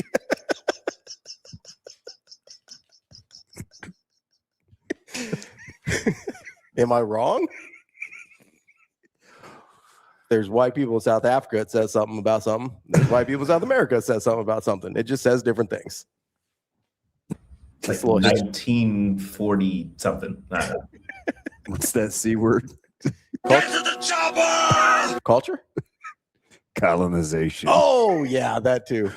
That's how we get rid of cultures. Shano, is Bruntz by any He's semblance here. of a chance ready? wanting to come in? I don't know. We find out here. Michael Bruntz joining us from Husker 24/7. Bruntz, how we doing this morning? That was the C word you went with? Don't you start. Oh, God. I could just be on an easy target. Miller North guy, good egg. Bruntz, were you a big Inglorious Bastards guy? I'll watch it occasionally when it's on. A multiple watch guy. Yeah, it's probably. So what are your guys' movies that like you see it on like AMC at like 2:00 on a Saturday? What are you sitting down to maybe moving plans for, or at least having like you were looking for some live sports and you're like, oh, this movie's on. I'm gonna finish this one. What do you got? Give me two. There's two because you said AMC and it's always on. One is Gladiator. Two is The Equalizer. I knew Equalizer was one of them. The Equalizer is always on. Yeah. They just have the trilogy on. Wow. I'm a big Equalizer guy. Does that surprise you, Bruntz? No, not in the least. Jeez. Okay. Well, why did you say it like that, Bruntz? No, Jeez. I would not be. I don't think that there's a lot that surprises me. Is that fair? Okay. Is that diplomatic? Yeah. I know you're a big Denzel fan. So that's is that what it is? Well, that's I knew that's not in the least. That's why I knew Equalizer was. It's a good movie too. It is. It's a good movie. It's a quality. It's a good like rewatchable movie where you're like, hey, I know what's happening here. I can just hop in 30 minutes in and ride it the rest of the way out. I would say not a lot of nice guys. For me, Inglourious Bastards is definitely one of them. The Godfather, when you say AMC specifically, I think of The Godfather or The Godfather 2. I'll stop and watch those for a long time. They show Rocky quite a bit. It depends on which Rocky it is. I'll stop on. Which one are you out on? I mean, I'm definitely not watching 5 ever. It's not usually on. It depends on what part of 1 I'm in, because that one can be a little slow. I'm not. Is Creed a sneaky one? They play that a ton. Oh, Creed's great. I love that movie. A Few Good Men. Oh, A Few Good Men. I'll stop on A Few Good Men for sure. You a Few Good Men guy, Bruntz? Yeah, I'll. That's one of the. If I had to expand the list to 3, that would be number 3. I'll stop on A Few Good Men basically anytime I find it. I love that movie. Do you know, like, it's funny too, because a lot of these Few Good Men fans, you talk to them about answer the question. Any scene other than what happened in the courtroom, and they're like, "Oh, what part of the movie was that in?" I like when they go down to Cuba the first time and talk to Jack. Yeah, that's a really good scene. They're on the beach, or not the beach. You got the waterfront scene behind them, and they're waiting to have breakfast or whatever that is, lunch. You want answers? No. I will say also Tom Cruise, not a believable softball performance. Did you think was it more believable than volleyball and that was my question. Which is more believable? I think the sneaky thing here is he's not believable as an athlete. Like he's in really good shape, obviously. Why? Because he's a little guy? No, but when he's like playing sports, you're like, I don't feel like you've done that before. I feel like you learned this for the movie. Not even football? What was All the Right Moves? Was that the movie? Yeah. Yeah, I don't know that I've seen All the Right Moves. How about a NASCAR driver? Was that 6'2" stack monster? Is he believable as a NASCAR driver? No. We're doing Days of Thunder there. Is that one? He's actually played a pretty wide range of sports and movies. I buy him as somebody like as a pilot. I buy him as a pilot. I'll buy him as a driver. It's just like I don't know, his movements are like, that's not a guy that played sports growing up. Mission Impossible, that's super believable. It's all, it's the face swaps that got me. I was like, that's realistic. Dude, Nicole Kidman, by the way, has not aged well. I just finished Scarpetta, the series. Yeah, no. I got nothing. I haven't seen it. I haven't seen her in years. Oh, she's very injected. Yeah. I mean, me too. Is she a diabetic? Hey, Bruntz. Yeah. Well, because wow, you guys didn't ask, but mine are The Fugitive and Goodfellas. So Fugitive is outstanding. So I'll be honest, Bruntz. The Goodfellas. I don't care. I'll watch the last like 40 minutes of that movie just bums me out. Fugitive? No, Goodfellas. Goodfellas. I'm here for the it's overrated. I'm here for the good time part of the becoming a drug dealer, not the come down. You don't like the helicopter scene? I mean, it's like iconic, but that's not the fun part of the movie when he starts getting paranoid and weird and stuff. Like, I'm here for the good stuff. Or they're playing Layla over all the bodies getting found. Like that's. I mean, it's iconic scene, and it's like when you watch the movie for the first time. But if I'm rewatching it, I'm like, hey, this is like the stuff on the come up is more fun to watch, I think. Okay, that's fun. That's fun. Are you guys? Will you be making a trek to Chicago for Big Ten Media Days in the Chicago Hilton, which is featured prominently in Fugitive? I don't care. Absolutely. Yeah. And I'm hoping we already have. I've been hinting, but it's not on my company dime about booking the reservations for the rooms. I've been doing that for like 2 months. Like in the actual Hilton, so you're not. Yes. Yeah, so we're close. Yes. Switch the samples. The Man with the Prosthetic. That's a great movie, Bruntz. It is.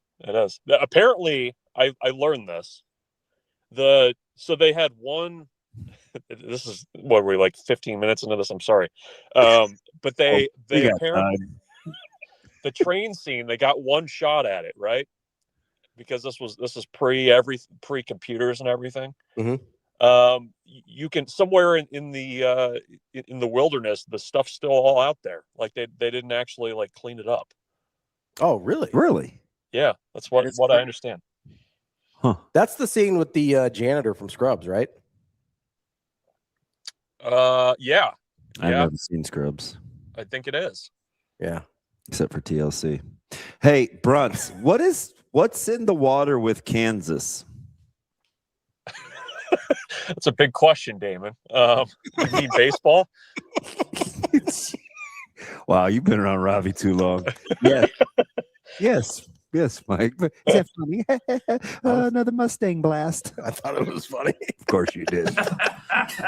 What's up, Bruntzy? So, no, I mean it's a team that plays pretty confident baseball. They're not all or nothing, but it's a much more like professional baseball type offense. Like they're swinging hard. They're okay with strikeouts, and I think they've kind of embraced they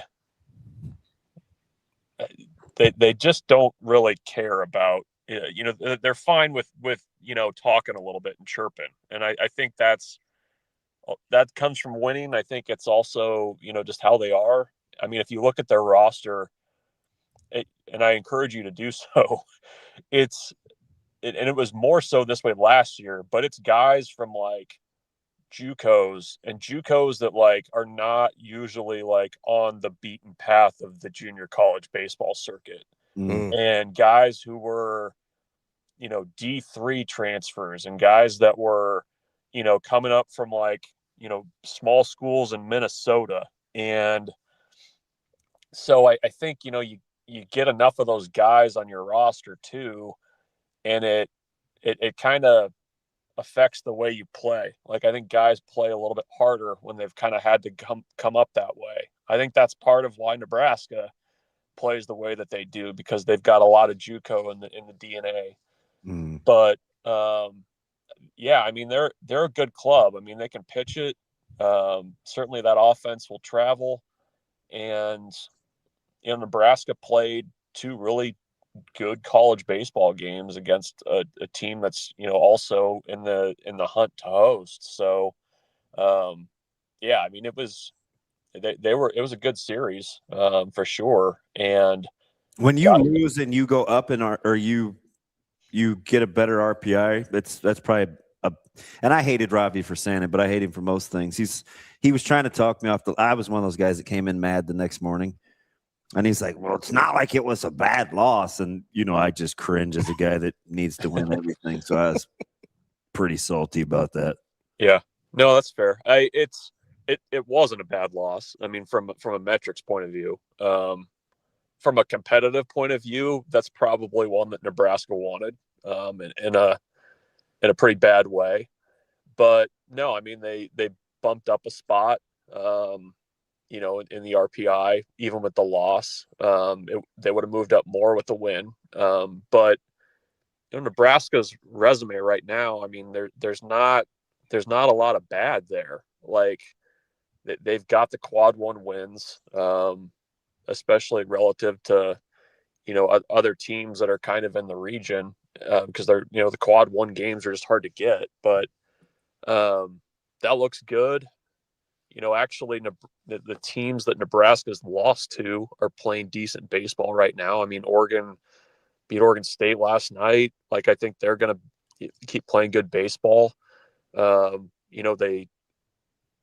trying to think who else. Like, the only real outlier loss that they have on their entire resume is Stanford. And beyond that, it's looked pretty good. So that's a timing thing too, from where that game was played.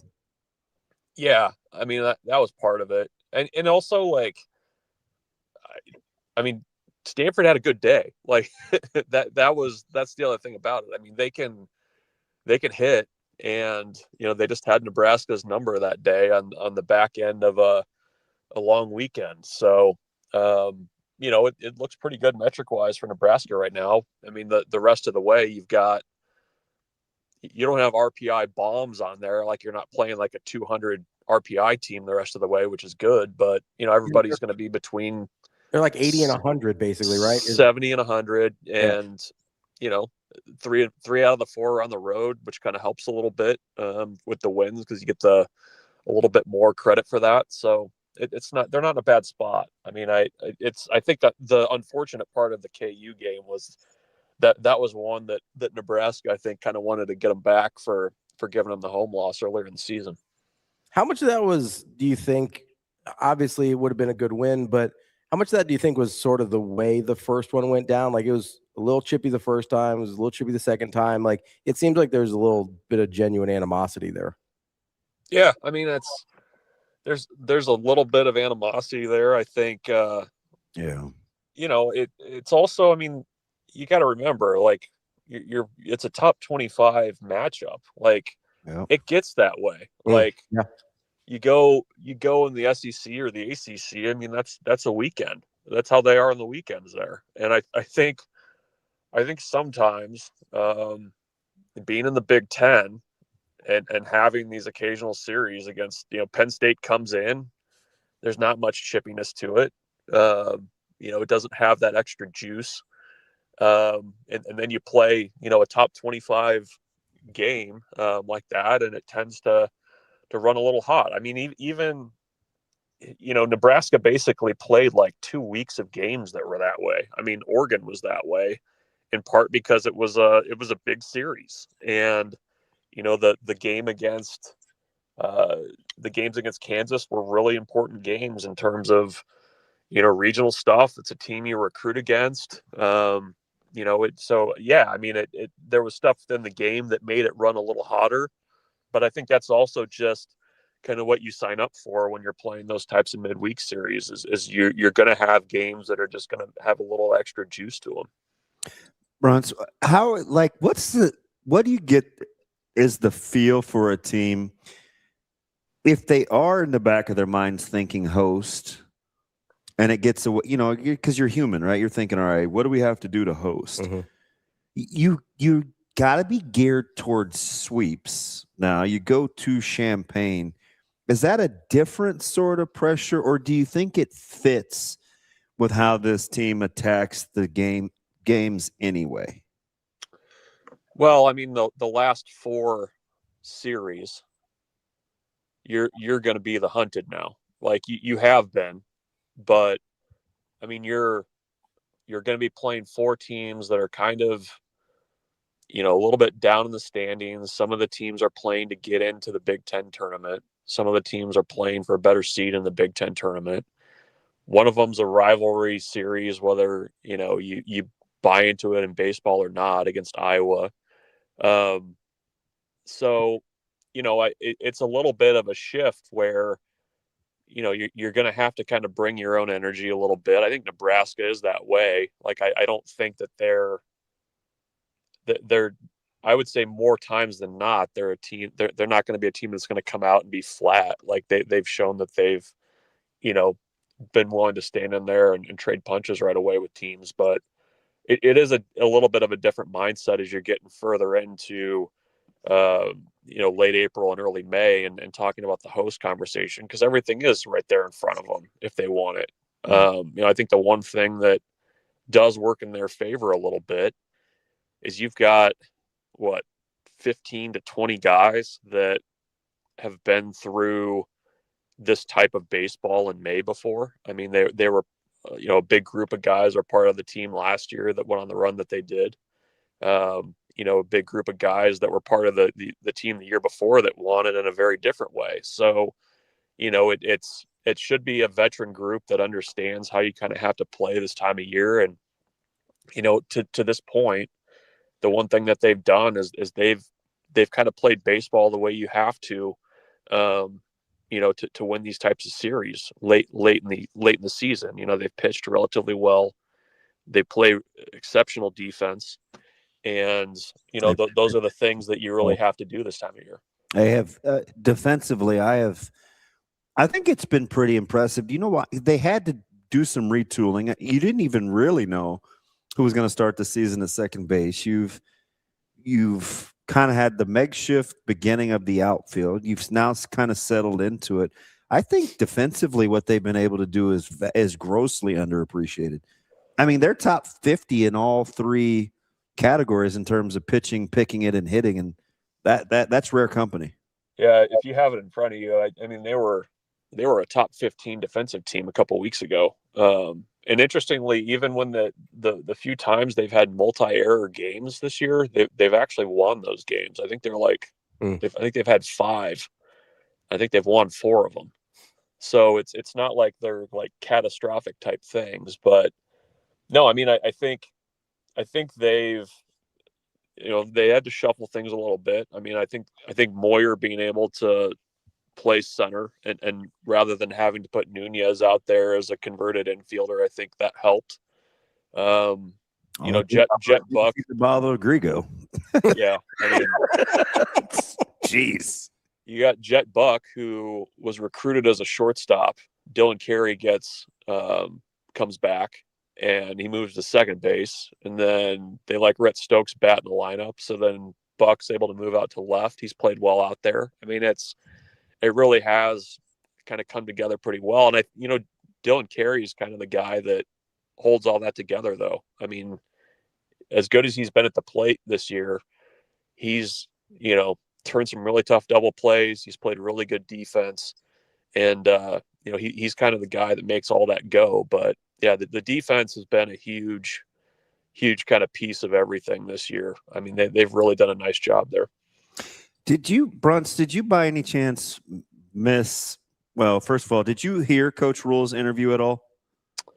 I saw snippets. I apologize. I've not made it through the whole hour. Yeah. So I was just going to say, this is awkward now. Sorry.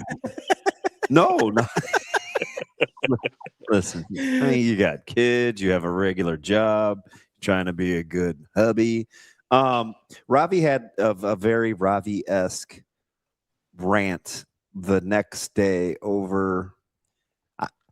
Can you surmise it like quick, and then I'll ask the question? Which part? The level of comprehension. Oh yeah, just when the way people process information based on, I think, whether or not they just like someone or not. That was, I think, the basis of the rant. It was so, but if you didn't hear, like some of the feedback you heard, did you feel like it was based on just the snippets that were played, or people actually having an open mind about what was being said? Both. I mean, I think, I don't know. I think it's always a little challenging to paint one side or the other on that stuff. I mean, I think it tends to be a little bit louder. Nice, Switzerland. But I do think that I do think there's part of that. I mean, I think that there's also kind of a weird cycle sometimes to coaching tenures at places, right? Like, you're going into year 4, and I think there's a good number of people that are probably at show me, don't tell me, which is a tough place to be in April, because there's not a lot to show.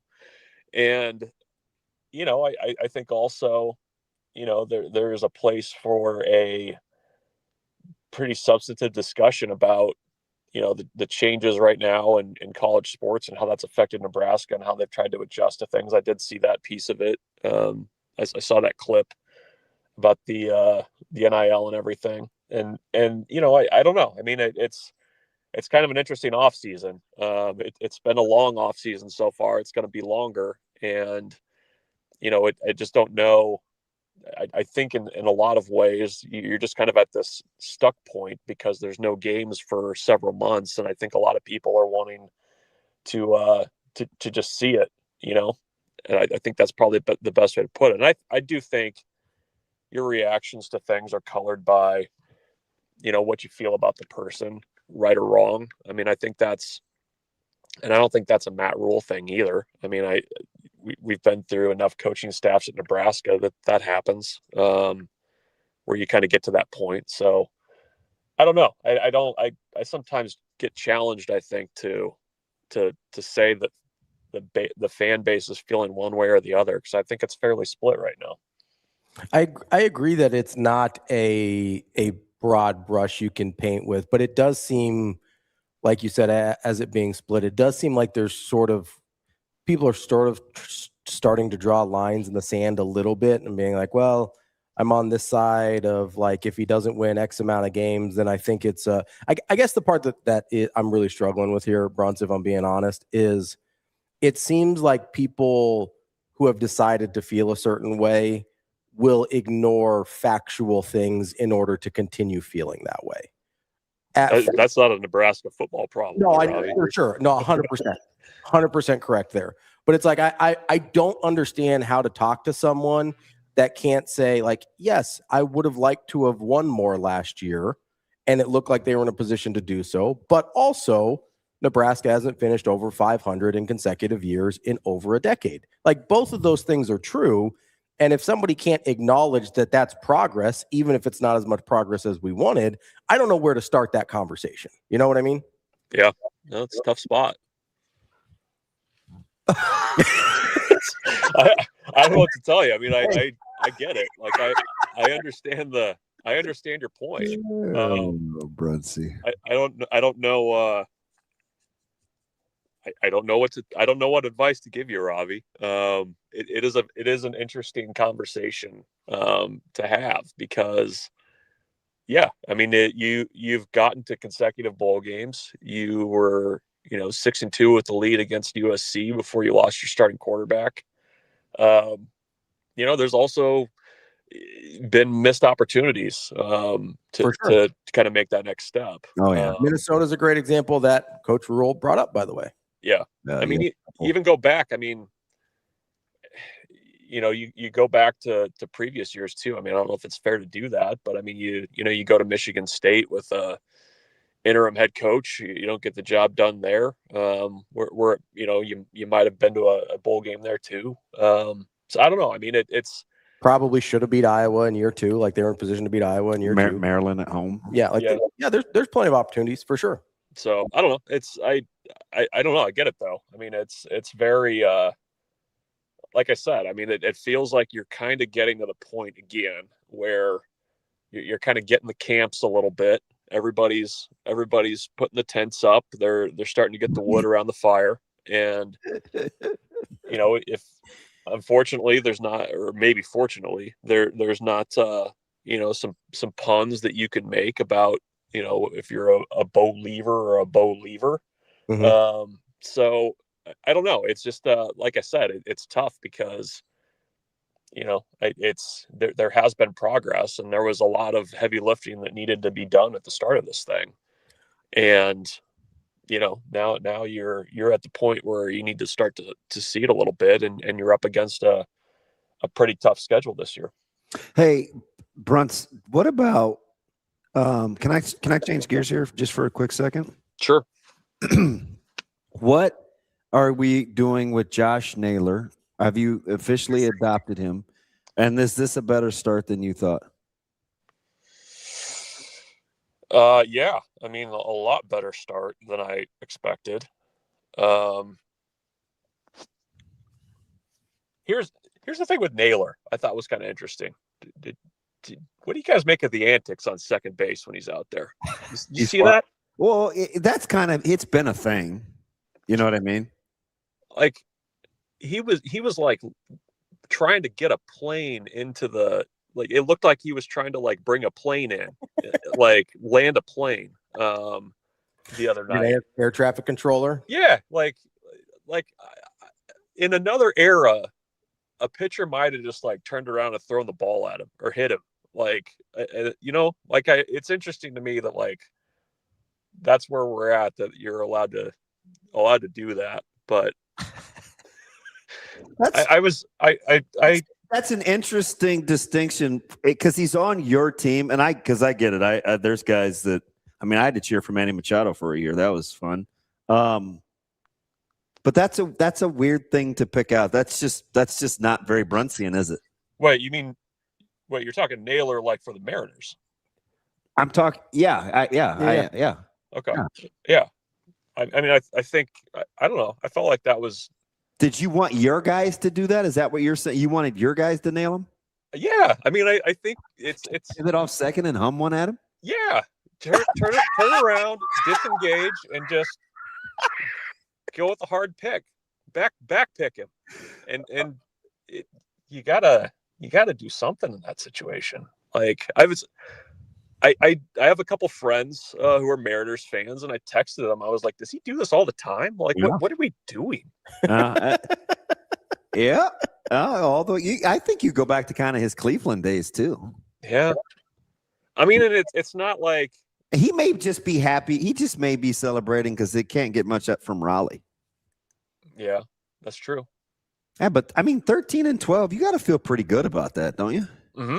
Yeah, I'm okay with it. I know it's early, and you told me it was going to kind of boil down to the staff, which, well, you know, I understood that, but better than you thought, at least in the month of April. Well, yeah, considering they start 0-6, 0-5. I mean, yeah. And they swept the Mets, which isn't hard, I guess, but they got 5. They went 5-1 in New York, almost swept the Mariners. So not bad. I take that. And you haven't even really gotten good Severino. I don't know if you will again, but well, it depends where he pitches. Yeah. Does that exist? Does good Severino still exist? It's in there. If one were so inclined, you could have made a lot of money betting Severino starts last year based on where they took place. So, fair. Try to help you. All right, that is our guy Michael Bruntz, Husker 24/7. Bruntz, appreciate the time as always. Good stuff there, and I hope you get some Inglourious Bastards on AMC this weekend. I'll be on the lookout. I'm sure it'll be on there. That, or maybe Goodfellas, but only the first 90 minutes. Just the come up, not the. You don't want the Layla in the background. There's enough come to Jesus moments in real life. I don't need to watch it on TV. Okay, that's fair. All right, see you guys. Talk to you later. That is Michael Bruntz, Husker 24/7. Let's take a quick. By the way, what's up? Godfather on AMC's got to be terrible. Oh yeah, it's got to be like so heavily edited. I mean, aren't there commercials? It's on a ton. I don't even know. And plus, there's one of those channels. There's one of those channels that actually like you can use. They don't mind the language. No, but there's like the language, the nudity, the drugs. Like there's a lot of stuff they can't show. Is there commercials? Yeah. Yes. Yeah. So it'd be like 4 hours. Yeah, but they show I think I watched it on AMC. They show like Lord of the Rings on TNT. So like it's not like that's a quick watch either. They cut a lot of stuff from Avengers Endgame is it's on TNT. That's 3 hours. They cut them so that they're not. I think they cap like everything off at like 3 hours for like the TV versions of these systems. Yeah, they start chopping things up, leaving it on the cutting room floor there. Hey, so you guys are both big Tubi guys? Did you know that the relatively new, not new, like late 2000s, maybe Bionic Woman is on Tubi? Did you guys ever watch that? Late 2000s Bionic Woman. I'm not even familiar with that. It's on Tubi. Well, speaking of Tubi, I found a great channel on Tubi yesterday. What would that be? It's the Def Jam channel, and they have a Beastie Boys.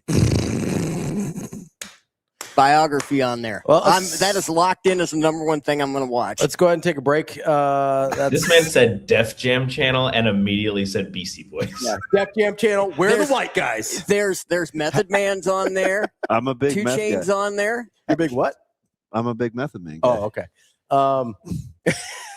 Let's take. I'm looking at this 2007 Bionic Woman. Yeah, you've never seen that? I don't think so. God, I know watched, some of the. I watched like the first 4 episodes last night. I know some of the actors and actresses in this, but I'm not familiar. I don't remember the show at all. Do you remember the first?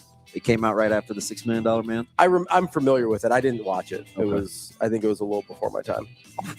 Before mine too, but they have this thing called syndication. I know, but like, there's certain things they lose their syndication run as well. And I think that might have been before me. My bad. It's all right. I did see some $6 Million Man, so it wouldn't have been crazy. Yeah, That's DB. I'm Ravi Lulla. We'll be right back. Hurrdat Sports Live. It's time to shift into spring at Edwards Nissan. Lease the 2026 Nissan Rogue Platinum starting at just $349 a month. Shift into the ride you've been waiting for. Spring on this deal before it's gone. Drive away with more this April. Or lease the 2026 Nissan Pathfinder SV, a third-row SUV, starting at just $399 a month. Don't wait. Shift into a fresh deal this spring at Edwards Nissan.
It was so cool. I mean, just a huge shout out to all the fans who came out.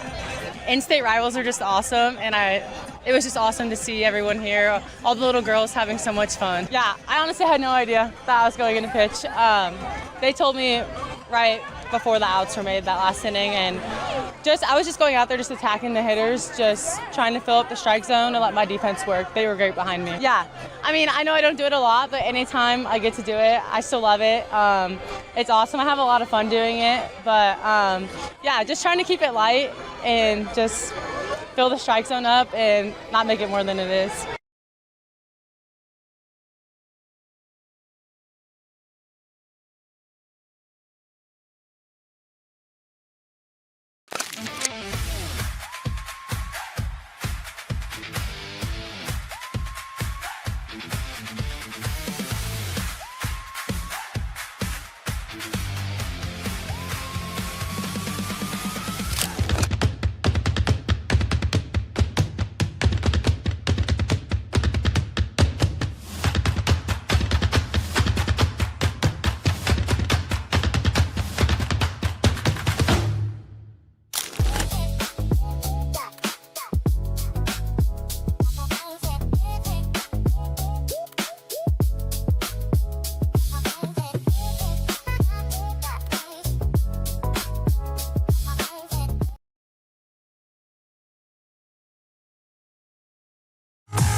Listening to Hurrdat Sports Live. Welcome back, Hurrdat Sports Live. That's DB. I'm Ravi Lulla here at Hurrdat Sports HQ, reminding you, make sure you are going out to Hurrdat Sports Bar and Grill for all of your game watching needs. And maybe if you're just hungry, maybe you're not trying to watch any games, maybe you just need a nice little place to have some lunch. You know, they've got everything from like sports bar food to if you're like our guy Jacob Badilla and hit that fettuccine Alfredo every time, like they got that too. That's his go-to every time. Every time I've ever been there with him, fettuccine Alfredo. Caleb likes it too. He likes their buffalo mac and cheese though. Yeah, they've got. I mean, I've had the meatball sub. I've had almost everything on that menu at this point.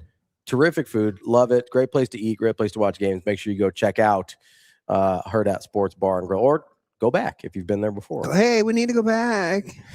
You're all right there. Yeah, you doing okay. Rico, I've got I had you pull a clip for me yesterday because I want to talk a little NFL draft here. That's the same person though, real quick, right? Just with dark hair in your picture. I believe so. Yes. What's that from? She's the bad guy in the Bionic Woman. Yeah. Okay. Yeah. She was the original one that went bad. Yeah, the original Bionic Woman that kind of got a little. The off. original in the 2007 version. Yes. Yeah. But there was like one that went a little. Yeah, I'm gonna binge this series. A little crooked. And I found it on Tubi. Shane, how about that? Big Tubi guys. No, I wasn't. Nice. Tubi wasn't the thing. It was on under my Fire Stick thing of things to watch. And then when I clicked on it, gotcha. Tubi was the way to watch it. Sometimes it's Prime. Sometimes it's whatever. Yeah, you just gotta do what you gotta do. Yeah, and I have them. And spoiler alert: her husband just got killed. Wow. Actually, performed the surgery on her. But that she does have her version of Oscar Goldman, like in the show, right? Like not in real life. Yeah. Oh, okay. I'm just making sure. I know I'm speaking Portuguese because you don't know anything about the show. I know. I can't believe you never watched The $6 Million Man. I've seen like an episode of it. I think. Like I understand the references enough, but it's not something. Is that Lee Majors? Is that the guy? Yeah. Okay. Yeah. I am not a Lee Majors guy. Wow. We had we had a big Lee Majors fan in yes, the I will, chat Ravi. here. I will crash out. Speaking of the draft, I want to. No question, I'll crash out. I want to play I'll this. cheer for him. Yeah, you'll throw a fit, and they'll be like, "All right, that's my guy." What about Caden Proctor? Same deal. Yep. Okay. But that's not happening. No, he's going to go before that.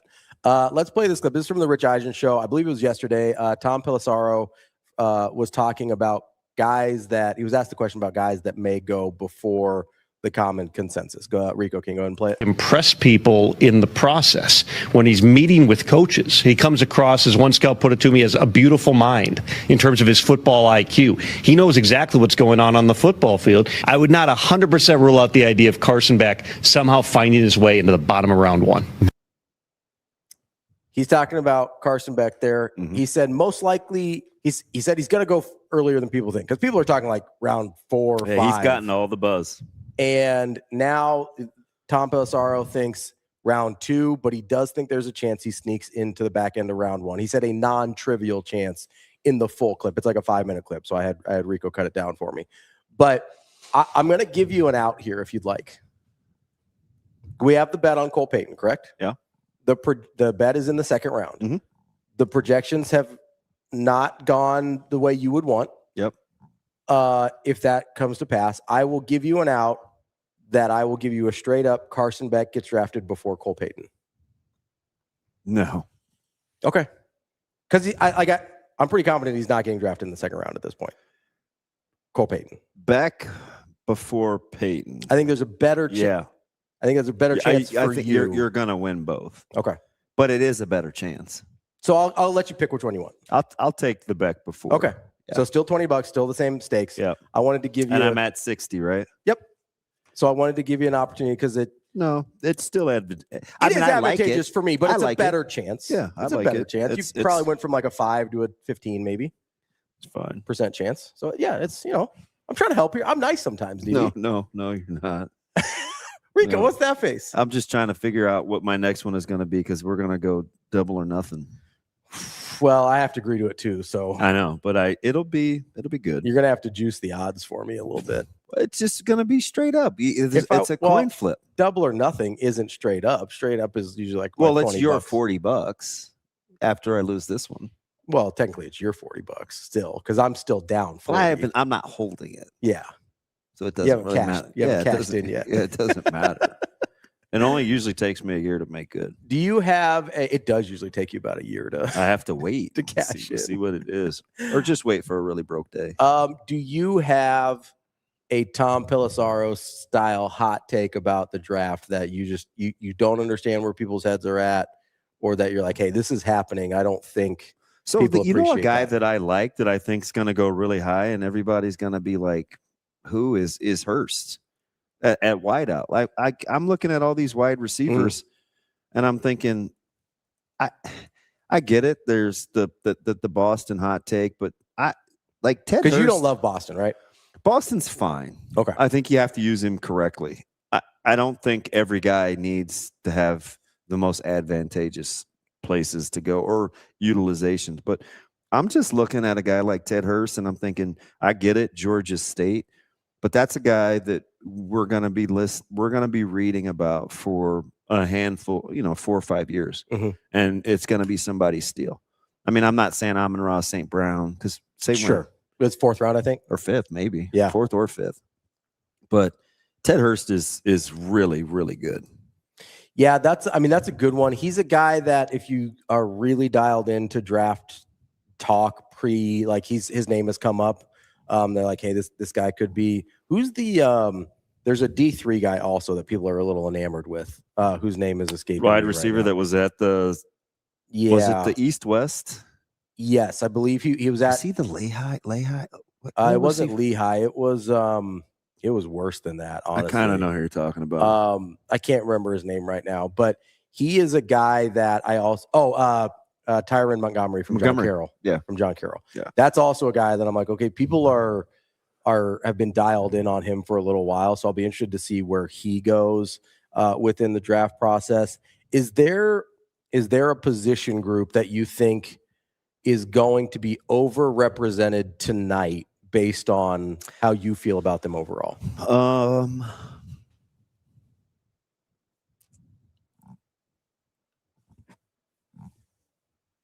This is going to sound weird because I like Delane, but I think corners maybe. Do you think there's a drop-off I'm not after? a huge Terrell guy. I think he's steady, but it's kind of basic. I think Delane is the best of the bunch, but maybe corners. I could see D-line getting into that group, but I don't think they'll go high enough. Yeah. For like it not to be worth the value, but I definitely would not say offensive line because I think there's several good ones there. And again, I don't think most of them are going to go high enough for people to say, "Oh, they got overdrafted." Where are you at with Pons from Indiana at corner? Since we're talking about corner, I get the size thing. I like him a lot because I think he's competitive. I don't know. He gets some kind of Aaron Glenn references a little. He's smaller than that. He is instinctive, like Dale Green. He does run well, but it's not Dale Green type speed. Yeah. The thing with Pons that I think we undersell is he's seen so many good players. Sure. Like he's played against a lot of good players and he's played well. So I think we kind of undersell that when we talk about his stature. But I like him as a player. There's a part of me that if I'm a current NFL talent evaluator, GM, whatever, and I'm starting to see what's happened in Indiana the last 2 years, if a guy physically looks like he has the qualifications, You're just assuming he's well coached. Hyper competitive. Yeah. Like there's a part of me that's like, I want Indiana guys. Yeah. Well, there's a reason that their spring game is tonight with recruits in. Can I just say that's one of the smartest low key things that it's unbelievable. If you have a watch party, then your spring game. Yeah, they're gonna go see Fernando Mendoza get drafted first overall out of Indiana, and then we're gonna go play a spring game that all these recruits are at. Like that's just pretty gangster. That's a chess checkers move right there. He's like, we don't need to play on a Saturday. You're gonna watch my guy get drafted number 1 overall first. And by the way, hey, here's a good run of guys that I've got on campus too. Yeah, I mean, you're probably gonna get Cooper in the first round. Also, I believe some people have. I don't love that's one I think is kind of a reach. Okay, I mean that's where a lot of people have. I know. Yeah. I don't see it. You like Surratt over Cooper? I don't know if he's a better college player, but I think Surratt will play a long time. I think he's a really good traffic catcher. Really good with his body. And I'm not saying, Coop is I get where the film would get you. I just think for how Coop would be used, and you take him in the first round. Yeah, I don't know. Yeah, I don't know. But you'll probably go ahead. How Raiders would it be if they didn't take Fernando #1 overall? Oh, fudge. I mean, they're taking him. But they're going. Like if you've got like Indiana's got this whole thing set up to watch him get taken #1 overall, and then the Raiders like, you know what? We can get a quarterback later. Shane, do you know enough about Kubiak to know if you like what he's trying to do? Because you can see what they're trying to do. Mm-hmm. You know, they in essence they made all those trades earlier. Yeah, and you in essence got a free agent back in Crosby, right? He's back in the locker room. Your defense has got a chance. You like your tight ends.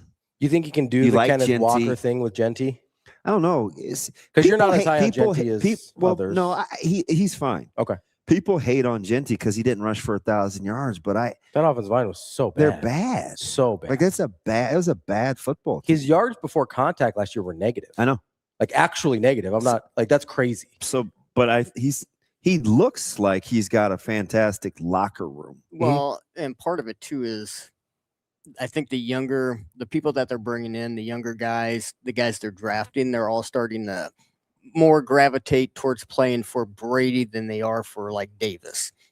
You know, that's the feeling that I get. Yeah, and that makes a difference. To your point, Robbie Montgomery had a really good Shrine Bowl. Yes.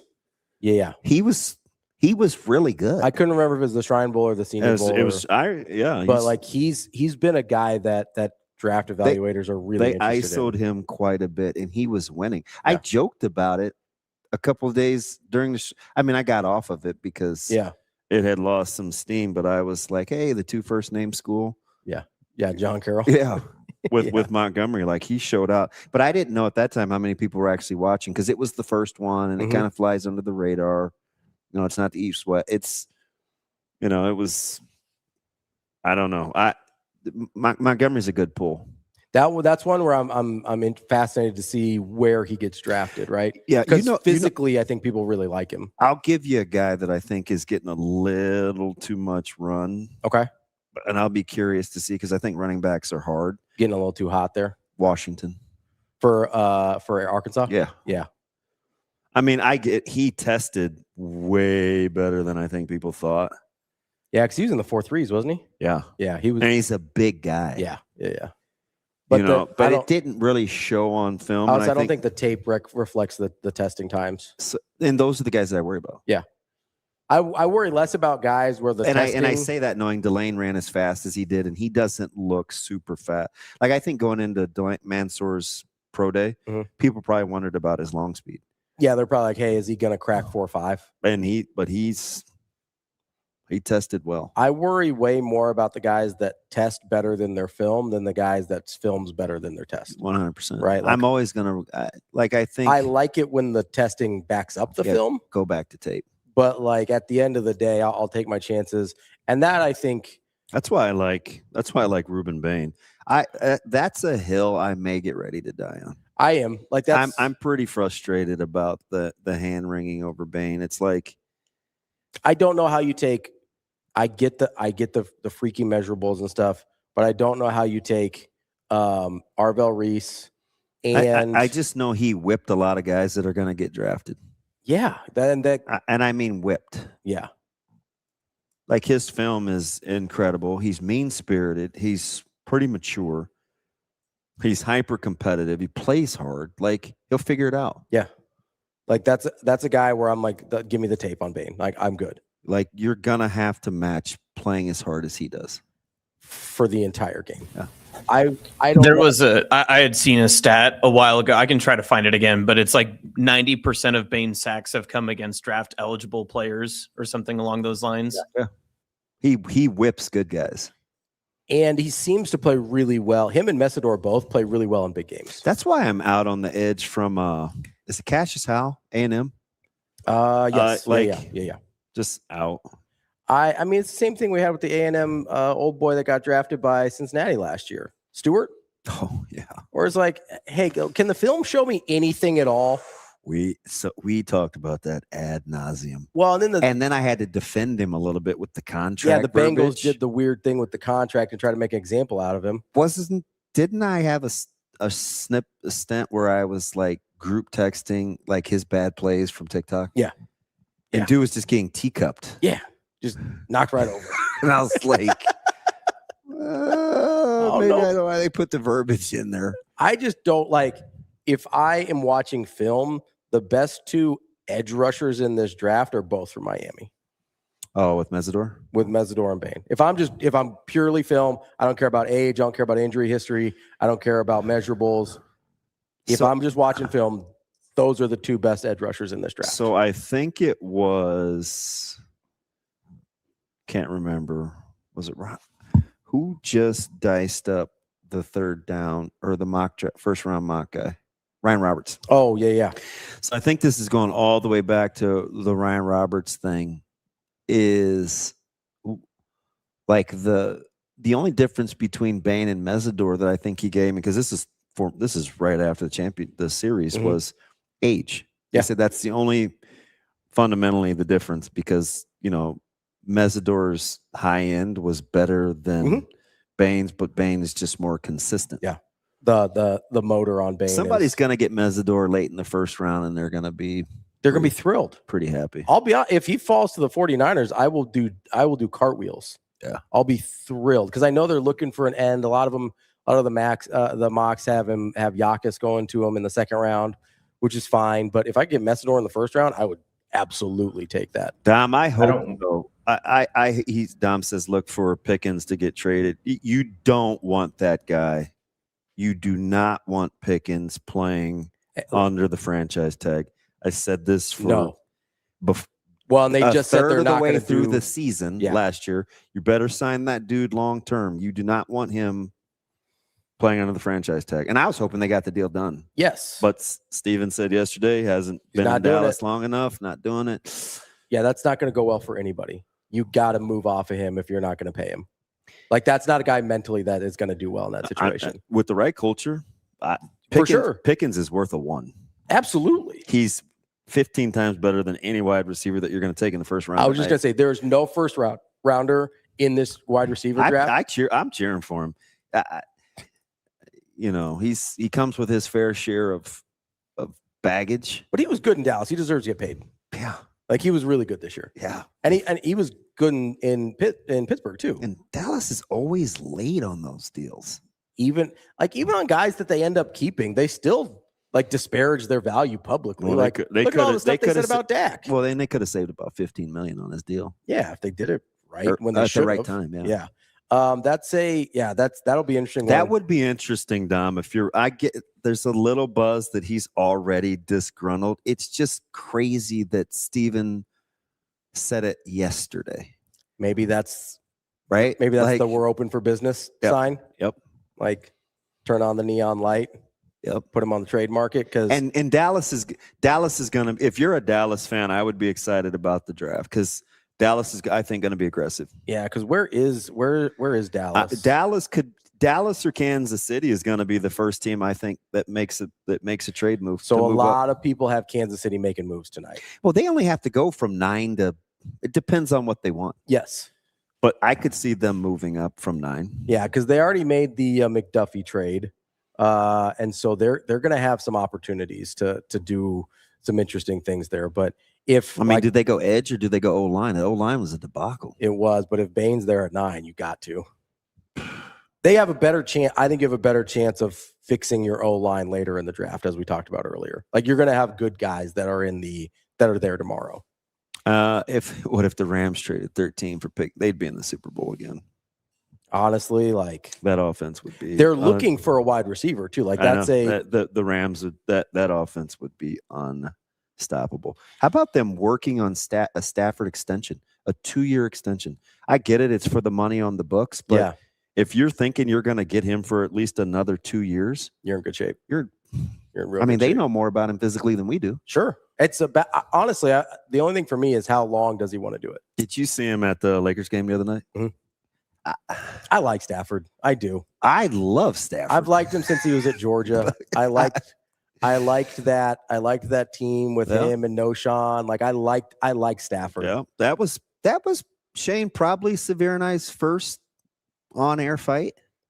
And we had several, but I think it was over. I think it was over Stafford. He's tough too. I know people don't give him credit for that because he's 15, 16 years ago. Kind of got that like Southern pretty boy with the haircut and whatever. Well, you saw him at the game with his wife. She was rocking the Kobe jersey. Yeah. She had on the 8. Yeah. I was like, get that jersey off. But she's tough. Oh God. He just lets her. I mean, she's clearly has her own voice, which is fine. She's an adult. He doesn't look like the guy that just chopped up the league and went like 29 touchdowns in a row without a pick. He also doesn't look like he looks like this, just like this cool hip skater. He reminds me of Bill. Seriously, he was giving me Bill vibes. He does. I think my favorite Matthew Stafford clip, it might be from his rookie year. It's early in Detroit where he pretty clearly separates a shoulder, but they score. And he's like, nope, I'm in for the 2-point conversion. Like it's this whole NFL Films thing that they did. And they're like on the field with him and stuff like that. And this is a dude that separated his shoulder in the game. He goes over and he's like, it's out. I think it's out. I think it's out. They like review the touchdown or whatever. And they're like, we're going for 2. And he's like, all right, I'm in. Yeah, I'm in. And then he throws a ball to win the game and get 2-point conversion. Like he doesn't look like he'd be that guy, but he is when your quarterback will go in with a separated shoulder, like that kind of sets a different tone for what your team can be. And I've always liked Stafford. All in. I've always liked Stafford. When you brought him up as a truck yesterday, I was like 100%. That's when I forgot. Yeah. Because that dude is a truck. That dude got Detroit to the playoffs multiple times when it was not a well-run franchise at all. I don't know about multiple, but he got there 2. That's more than 1. Multiple is more than 1. I don't want to get into the semantics of was a few or is it several or a handful? What's 4? I don't know, man. Depends on what it is. Depends on what it is. Well, that is the show for today. I think we're going to have a good time watching the draft tonight, and we'll have, I'm sure, plenty of takes on it tomorrow. We'll have our Friday regulars, Tim Verghese, who I'm sure will have plenty of draft thoughts as well. Plenty of regulars. And then our guy, Mike Sauter, at 9 also. He'll have a good Hudson update, too. Oh, yeah, there you go. That is the show for today. That's DB. I'm Ravi Lulla. We will be back tomorrow. It's Hurrdat Sports Live.